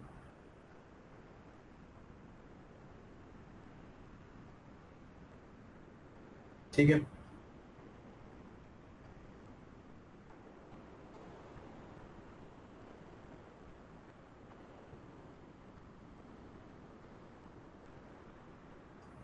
ओके. और देखो लुई 16 ने एक मिनट बता रहा हूँ, लुई 16 ने मैरी एंटोनिएट से शादी करी. ठीक है, वो एडमिनिस्ट्रेशन और फाइनेंशियल मैटर्स में इंटरफेयर करती थी. ठीक है, एक टाइम ऐसा था कि वो फ्रांस में सबसे हेटेड विमेन थी. इस दौरान फ्रांस की जनता और पावर के बीच में बहुत बड़ा गैप आ गया था. बहुत बड़ा गैप आ गया था. फ्रांस की जनता एडमिनिस्ट्रेशन से बहुत दूर हो गई थी. Right down, during this time there was a huge gap between French administration and the people. ठीक है, ये है लुई 16. ठीक है, तो देखो मैं आपको तीनों रूलर के की पॉइंट्स बता देता हूं. लुईस 14 का प्रॉब्लम था कि ये अपने आप को सबके से ऊपर रखते थे. ठीक है, और एब्सोल्यूटिज्म में बिलीव करते थे. ओके, फिर लुईस 15 सारे बैटल्स हार के आ गया था. ठीक है, और फ्रांस की जनता दिल से भी हार चुकी थी और मॉनेटरी बेसिस पे भी बहुत प्रेशर में थी. लुईस 16 जो अपनी वाइफ बोलता था वही सुनता था और वाइफ को कुछ करना नहीं आता था. सारे डिसीजंस गलत हो जाते थे. ठीक है, जो भी ये रिफॉर्म्स लेकर आता था वाइफ बोलती थी नहीं ये नहीं चाहिए. ठीक है, अब इसके अलावा पॉलिटिकल फैक्टर्स हमने कर लिए हैं. अब हमें आते हैं सोशल फैक्टर्स में. ठीक है, पॉलिटिकल फैक्टर्स अब हो गया है. ओके, ये रहा सो पॉलिटिकल फैक्टर्स, ये हमने कर लिया है. Now we will deal with social factors. Write down social factors. ठीक है, जो फ्रेंच सोसाइटी थी ये 3 स्टेट्स में डिवाइडेड थी. ठीक है, 3 पार्ट्स में डिवाइडेड थी. ठीक है, पहले जो लोग थे वो थे people who were involve in religious matters. Church के साथ मिलके काम करने वाले लोग थे। अशोक ने एक क्वेश्चन पूछा, टेन्योर पूछा था, टेन्योर यहां लिखा है अशोक, मैंने बताया नहीं, 1754 से 1793। ठीक है, तो फ्रेंच सोसाइटी जो थी 3 एस्टेट में डिवाइडेड थी। पहले जो लोग थे वो सोशल रिलीजियस एस्पेक्ट्स में इन्वॉल्व थे। ठीक है, दूसरे जो लोग थे वो थे नोबल्स, जो कि हेरिडिटरी थे, मतलब जिनके फादर नोबल एक व्यक्ति थे, तो वो भी नोबल बनते हैं, किंग किंग के डिसीजंस को बहुत हाईली इन्फ्लुएंस करते थे। और तीसरे लोग जो थे आम जनता। ठीक है, देखो ये थे फ्रांस की सोसाइटी, मैंने तीनों का वो बनाया है। ठीक है, अब मैं आपको बता देता हूँ, एक मिनट पेन निकाल लूं। जो फर्स्ट थे, फर्स्ट एस्टेट जो थे वो क्लर्जी कहा जाता था उनको, clergy. This people were churchman, church से रिलेटेड लोग थे। ठीक है, ज्यादातर चर्च है। द मोस्ट ऑफ द, ये टॉप मोस्ट स्ट्राटा सोसाइटी में थे, मतलब सबसे ऊपर क्लर्जी होता है। ठीक है, चर्चमैन थे, इनको कोई हाथ नहीं लगाता क्योंकि चर्च नाराज हो जाएगा ना। सेकेंड एस्टेट में नोबिलिटी थे, नोबिलिटी मतलब हेरिडिटरी बेस, ज्ञानी लोग जो कहते हैं ना, वो थे ये। थर्ड एस्टेट में देखो common man, businessman, peasants, poor, middle class, ये सारे थे। ठीक है, अब इसमें प्रॉब्लम क्या है, देखो third estate included rest of the society, मतलब पहला नो क्लर्जी हो गया, दूसरा नोबल हो गया। अब नोबल में क्या है, पापा नोबल है तो अगला बेटा भी नोबल ही बनेगा, तो ये फिक्स्ड है कि कौन सी फैमिली से बनेगा। बिजनेसमैन थे, पीजेंट थे, पुअर पीपल थे, मिडिल क्लास थे। 97 to 99% पॉपुलेशन फ्रांस का इस एस्टेट में था, किसमें, 97 to 99%। ठीक है, अब ये जो थर्ड एस्टेट के लोग थे इनको सबसे ज्यादा टैक्स देना पड़ता था। ठीक है, और ये लोग, मतलब ये दोनों प्रिविलेज थे, ये अंडर प्रिविलेज या अनप्रिविलेज मान लो। मैंने एक बहुत अच्छा डायग्राम यहाँ पे वो किया है, ये देखो चर्चमैन। ठीक है, एक मिनट, चर्चमैन, ठीक है, नोबल और कॉमन मैन, पूरा टैक्स इसके ऊपर लगा रहा है। ठीक है, टैक्स इसके ऊपर लग रहा है। समझ में आ गया, सोशल स्ट्राटा में डिवीजन था। क्लियर है, क्लियर है, बोलो बोलो। ठीक है, please right down. The French society was divided into 3 estates. ठीक है, the French society was divided into 3 estates. ठीक है, the first estate, the first estate included, the first estate included the people, the first estate included the people who were involved in religious matters, who were involved in religious matters. They were called as clergy, they were called as clergy or churchmen, they were called as clergy or churchmen.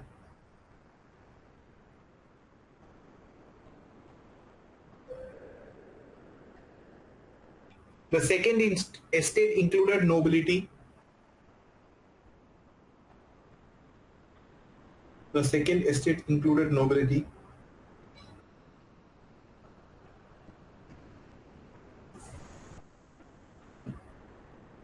This was hereditary based. This was hereditary based. और जो राजा था, Napoleon 14, 15, 16, और sorry Napoleon नहीं, Louis 14, 15, 16, ये जितने भी राजा थे, Napoleon आगे आएगा। ठीक है, ये जितने भी राजा थे, ये जितना भी काम करते थे, वो हर वक्त फर्स्ट एस्टेट्स और सेकेंड एस्टेट्स को माइंड में रखते हुए करते थे। ठीक है, फर्स्ट एस्टेट्स और सेकेंड एस्टेट्स को माइंड में रखते हुए करते थे। वो कभी भी थर्ड एस्टेट को माइंड में रखते हुए नहीं करते थे। Right down, the king always worked in favour of the first estate and the second estate. ठीक है, the third estate, the third estate included 97 to 99% of population. included 97 to 99% of population. These estates consisted of businessmen, peasants, and poor. These estates consisted of businessmen, peasants, and poor.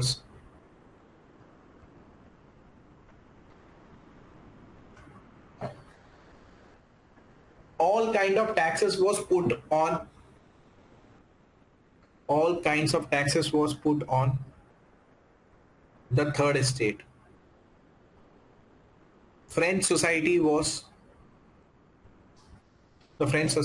divided into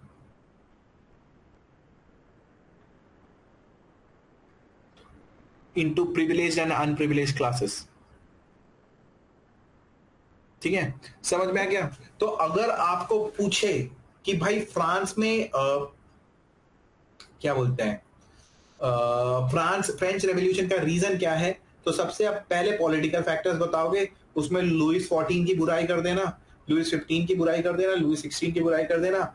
अगर आपको फिर social factors बताना है तो बोलना कि 3 state है, पहला स्टेट चर्चमैन, दूसरा स्टेट नोबल्स जो हेरिडिटरी होता था, ठीक है, और third state the businessman and the common man, ठीक है, common man, poor people, 97 to 99% population उसमें थे, सारा टैक्सेस का बर्डन उनके में होता था, और ये लोग अपनी जिंदगी मौज में रहते थे, और किंग भी हर वक्त फर्स्ट और सेकंड स्टेट के बेसिस पे काम करते थे। समझ में आ गया?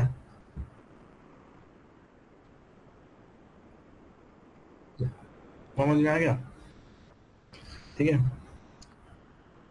देखो आज जैसे मैं पढ़ा रहा हूँ ना, आज जैसे मैं पढ़ा रहा हूँ ऐसे यूपीएससी के सब्जेक्ट्स पढ़ाए जाते हैं, मतलब फ्री, एकदम फ्री होके, दिल खोल के।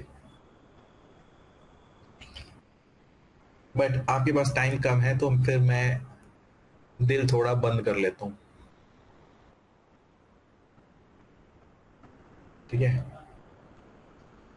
अगला है इंटरनेशनल फैक्टर।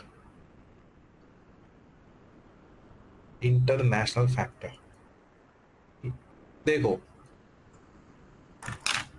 कोई अनम्यूट कर लो, मेरे को किसी से बात करने का मन कर रहा है। ओंगमुला अनम्यूट कर लो, ओंगमुला से बात करा जाए। अभी ओंगमुला बोलेगी no, I don't want to talk with you. बोलो बोलो जल्दी, नो सर बोलो। Ongmula can you unmute yourself? अरे वाह, कर लिया। Can you hear me? नहीं सुनाई दे रहा, अनम्यूट तो करो, बोलो हाँ, तब मैं क्वेश्चन पूछूंगा। Yes sir. थोड़ा ऊंचा बोलो। Yes sir. नहीं आवाज आ रही है भैया, रुको, माइक का आवाज बढ़ा दो। हाँ अच्छा, okay, now I can hear you. Ongmula एक बात बताओ कि जैसे ना इंटरनेशनल फैक्टर क्या हो सकता है कि जिससे फ्रेंच के लोगों को फ्रेंच रेवोल्यूशन की याद आ गई? बताओ क्या हो सकता है, बताओ, what would be the international factor? No idea. No idea. और कोई? मलाइका, आज आपका माइक ठीक हो गया। रिक्ता, अशोक, वो इंटरनेशनल फैक्टर बताता हूँ क्या था। टैरिफ लाइक यूएस इम्पोज, अरे यार अशोक, यूएस को छोड़ दो, let Trump live a peaceful life. देखो याद करो, वेरी गुड। इंटरनेशनल फैक्टर क्या है? अमेरिका को इंडिपेंडेंस करने में फ्रांस ने योगदान दिया, अमेरिका को इंडिपेंडेंस करने में फ्रांस ने योगदान दिया, उधर जाके फ्रांस के लोगों ने उसको आजाद करवा के आ गए, और खुद के कंट्री में रो रहे हैं, बर्बन डायनेस्टी मार रहा है हमें, बचा लो। अरे तो दूसरे देश को आजाद करवाया तो खुद का देश भी आजाद करना चाहिए ना। तो ये बहुत बड़ा फैक्टर हो गया, वहां पे जो इंटेलेक्चुअल आइडियाज थे वो यहां पर आ गए, ठीक है। तो write down international factors. Yeah. The French played vital role in American War of Independence. The French played vital role in American War of Independence. ठीक है, they helped America. They helped America to be a republic nation. They helped America to be a republic nation.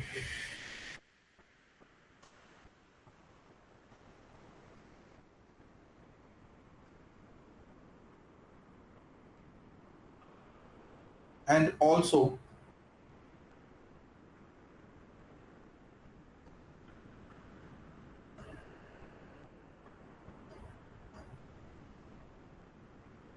they helped America to be a republic nation, and also helped in structuring their constitution. But condition back home. But condition back home was very pathetic. Even France was not republic. Even France was not republic. And they did not have a constitution. Because France was not republic and they did not have a constitution.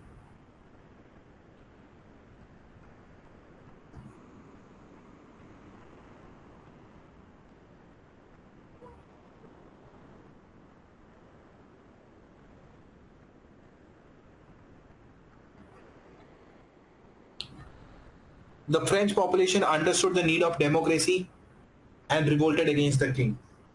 ठीक है, सबका ये था कि America गए, American war of independence में लड़ाई करी, उनको आजाद करवा दिया, उनका कॉन्स्टिट्यूशन बनवा दिया. अरे खुद के देश को तो देख लेते, ना डेमोक्रेसी है, ना रिपब्लिक है, ना कॉन्स्टिट्यूशन है, किंग सारे फेवर्स दो एलीट क्लास के लोगों को कर रहे हैं, फर्स्ट एस्टेट और सेकंड एस्टेट. तुम्हारा क्या हो रहा है? समझ में आ गया? आप मुझे मीका बताएंगी, हमने 3 फैक्टर्स डिस्कस कर लिए, वो कौन से फैक्टर्स हैं? पॉलिटिकल फैक्टर्स, सोशल फैक्टर्स और इंटरनेशनल फैक्टर्स. मीका जल्दी बताओ. Sir, political factors was he favored only. Is that right? He favored only the privileged class.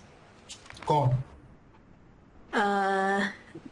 The people of the first state and the second state. अरे बाबा सुनो, political factors में आप 14, 15 और 16 के बारे में बात करोगे ना, Louis uncle. Oh yes, sir. ऐसे नहीं होता. So you are an inspector, right? Yes, sir. What is your work as an inspector? Sir, to look at the area we are assigned to, we are assigned an MPCS. So we have to look after that. So what do you do? Like क्या करते हैं उसमें? Sir, inspection Of of the goods and all the services they and the MPCS provide. So do you do corruption? No, sir. सच बताना ना. Sir, we are not in the level to do corruption. So you are not in the level to. मतलब अगर मौका मिलोगे तो you will do, right? No. Absolutely not. बेटा ये सब बोलते हैं, ठीक है? Sir, would you? हाँ. Would you? I do many times corruption. तुम क्या बोल रहे हो? Would you का क्या मतलब होता है? See, at the age of 21, I got into IIT Delhi, ठीक है? In a project of 800 crore rupees, ठीक है?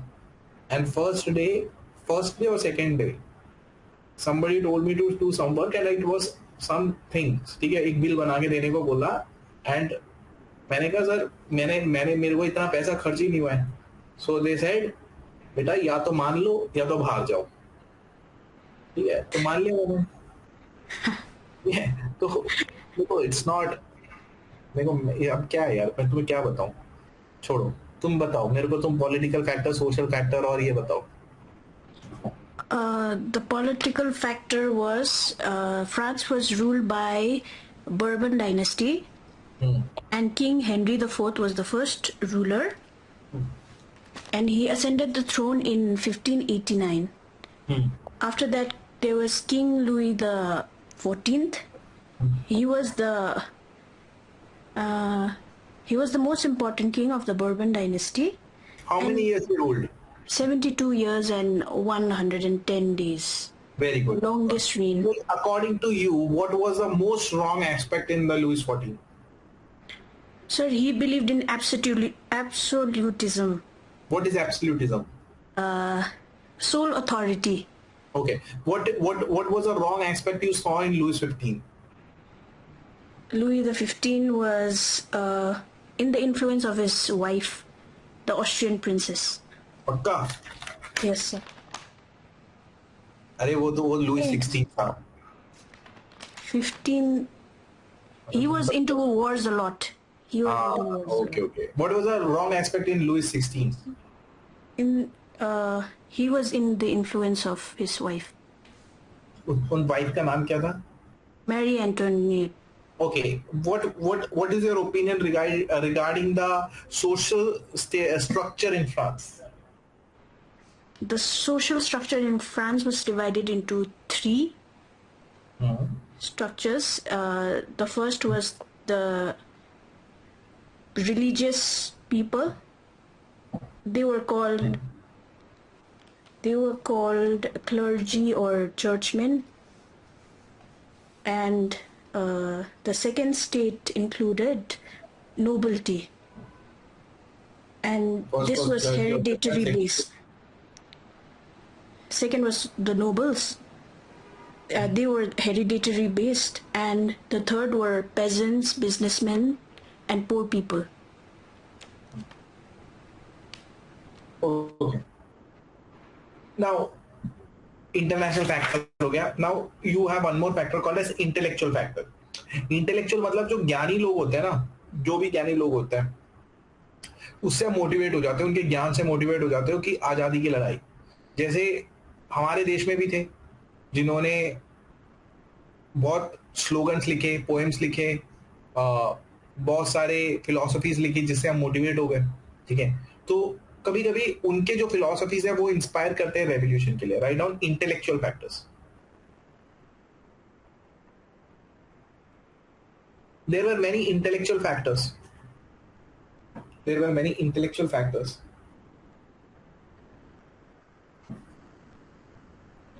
And intellectual thought. There were many intellectual factors and intellectual thought that inspired French Revolution. ठीक है, उसमें से एक बहुत बड़ा इंटेलेक्चुअल आइडिया आया था जॉन लॉक के आइडिया से. जॉन लॉक उनके जो फिलोसफिकल थॉट थे, उन्होंने तीन चीजों के बारे में बात करा था: life, liberty and prosperity. Life आजादी चाहिए, लिबर्टी चाहिए, प्रॉस्पेरिटी चाहिए. तो उधर से एक आइडिया है.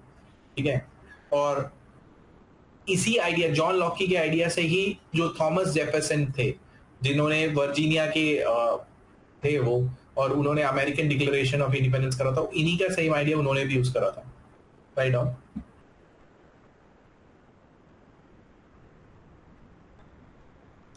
Write down. The French population was highly inspired.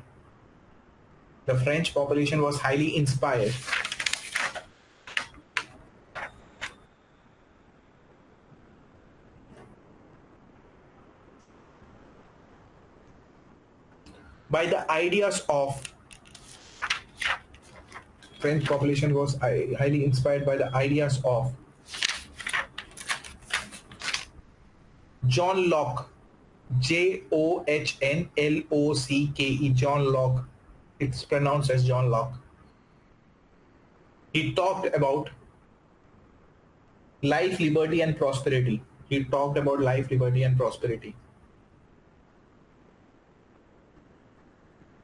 ठीक है. On basis of the idea of John Locke, Thomas Jefferson gave the Declaration of Independence. Right now, keeping John Locke's thought as fundamentals.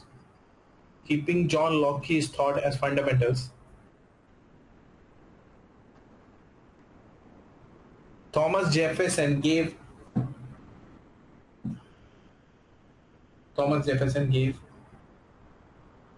Declaration of American Independence.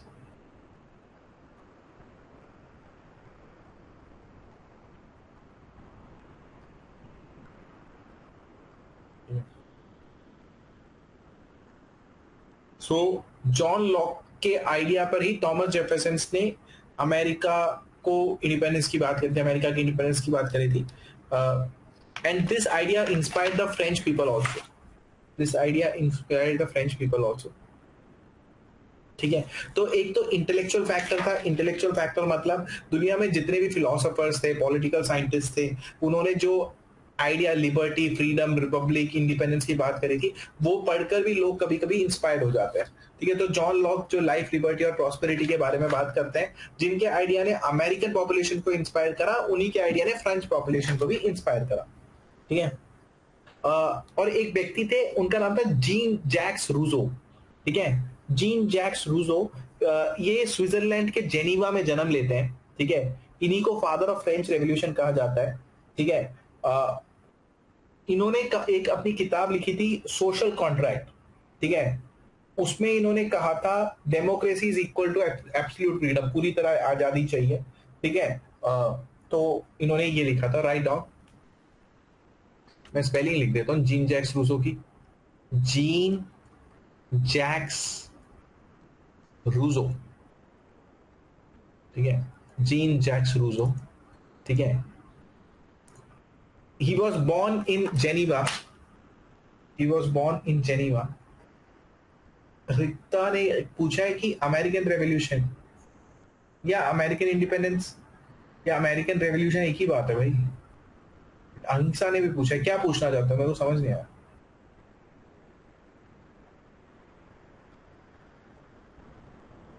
क्या पूछना क्या चाहते हो, मेरे को समझ नहीं आया क्वेश्चन. मैंने अभी देखा वो. बताओ बताओ. रिक्ता, कैन यू अनम्यूट योरसेल्फ? अरे भैया अनम्यूट कर लो यार, मैं बोर हो गया हूं अपने आप से.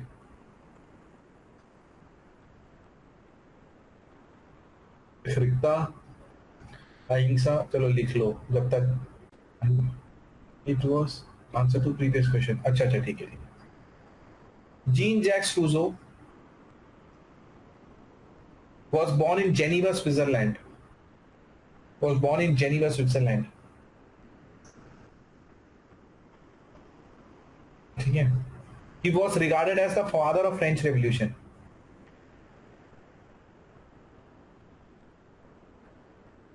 ठीक है. He was regarded as father of French Revolution.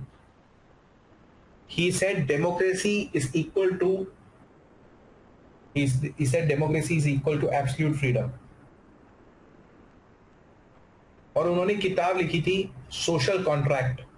उसमें एक लाइन लिखा था, मेरे को इतना सब डीप नहीं पढ़ना, फिर भी पढ़ा. Common will is equal to sovereign will.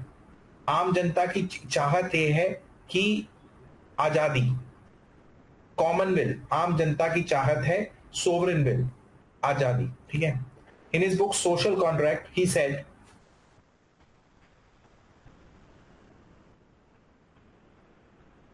Common will is equal to sovereign will. ठीक है. तो इंटेलेक्चुअल फैक्टर में अभी अभी अभी मैंने आपको दो लोगों के बारे में बताया. ठीक है. तो इंटेलेक्चुअल फैक्टर में क्या है, फ्रेंच पॉपुलेशन काफी लोगों से इंस्पायर हो चुकी थी. ठीक है. फ्रेंच पॉपुलेशन काफी लोगों से इंस्पायर हो चुकी थी.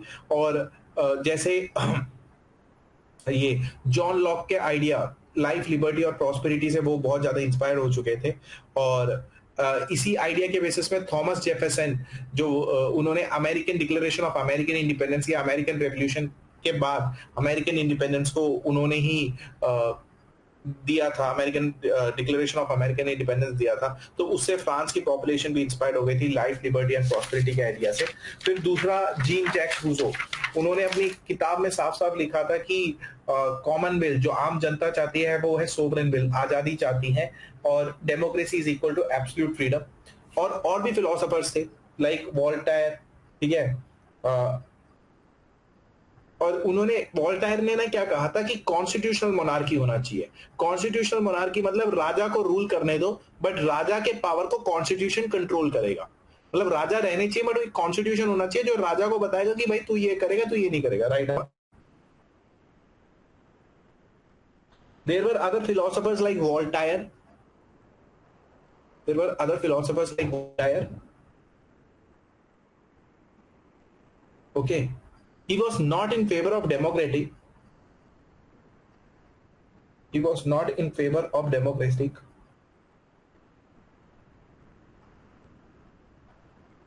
He believed in constitutional monarchy.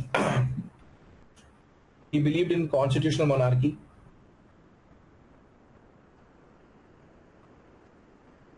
That means there should be constitution. That there should be constitution to restrict the power of king. To restrict the power of king. ठीक है.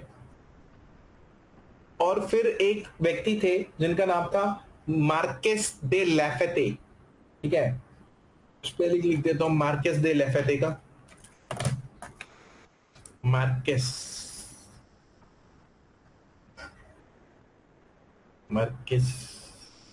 दे लैफेते.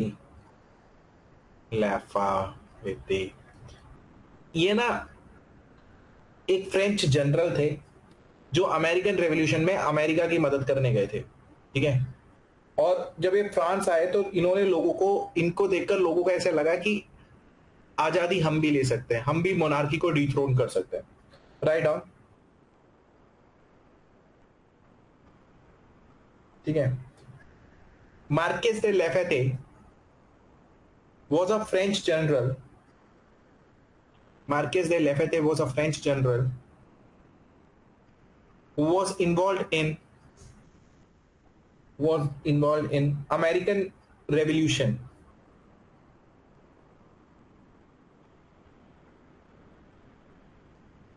When he came back to France,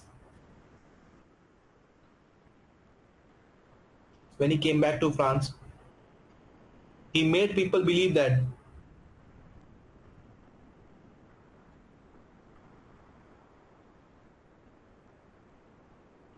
it is possible to wipe out the monarchy.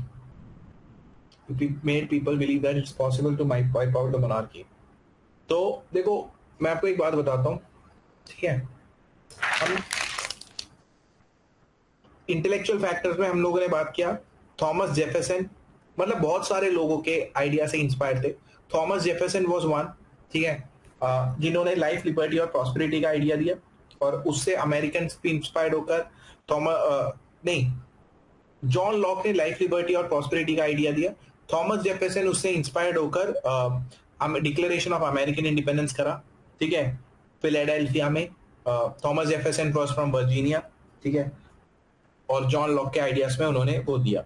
ठीक है, फिर आपको मैंने ये बताया Jean Jacques Rousseau. Jean Jacques Rousseau ने किताब लिखी थी सोशल कॉन्ट्रैक्ट. उसमें उन्होंने लिखा था common will is equal to sovereign will. आम जनता आजादी चाहती है. ठीक है, और जीन जैक्स रूसो स्विट्जरलैंड से थे और वो फादर ऑफ फ्रेंच रेवोल्यूशन भी माने जाते हैं. फिर वोल्टायर थे जो कॉन्स्टिट्यूशनल मोनार्की चाहते थे. वो चाहते थे किंग रहे, बट कॉन्स्टिट्यूशन किंग के पावर्स को रिस्ट्रिक्ट करे. वो डेमोक्रेसी के खिलाफ थे.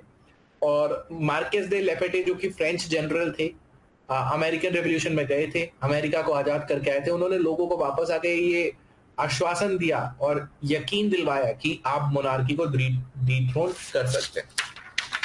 समझ में आ गया इतना? आज की कहानी. कल हम French is a big topic. French को नेक्स्ट क्लास में हम वो कर देंगे, आजाद करवाएंगे. ठीक है, आपको इतना समझ में आ गया फ्रेंच का? क्लियर? ओके. कल आपकी क्लास नहीं है मेरे ख्याल से. कल है क्लास अहिंसा? कल नहीं है ना? नो. ठीक है, कल नहीं है तो रिवाइज करो. मैं कल पीपीटी दे देता हूं अमेरिकन रेवोल्यूशन का, और वो सब रिवाइज करके रखो. ठीक है, अच्छे से पढ़ो. That's all. ठीक है, okay, that's all from my side. Thank you so much. Have a nice day. Bye bye. Good night.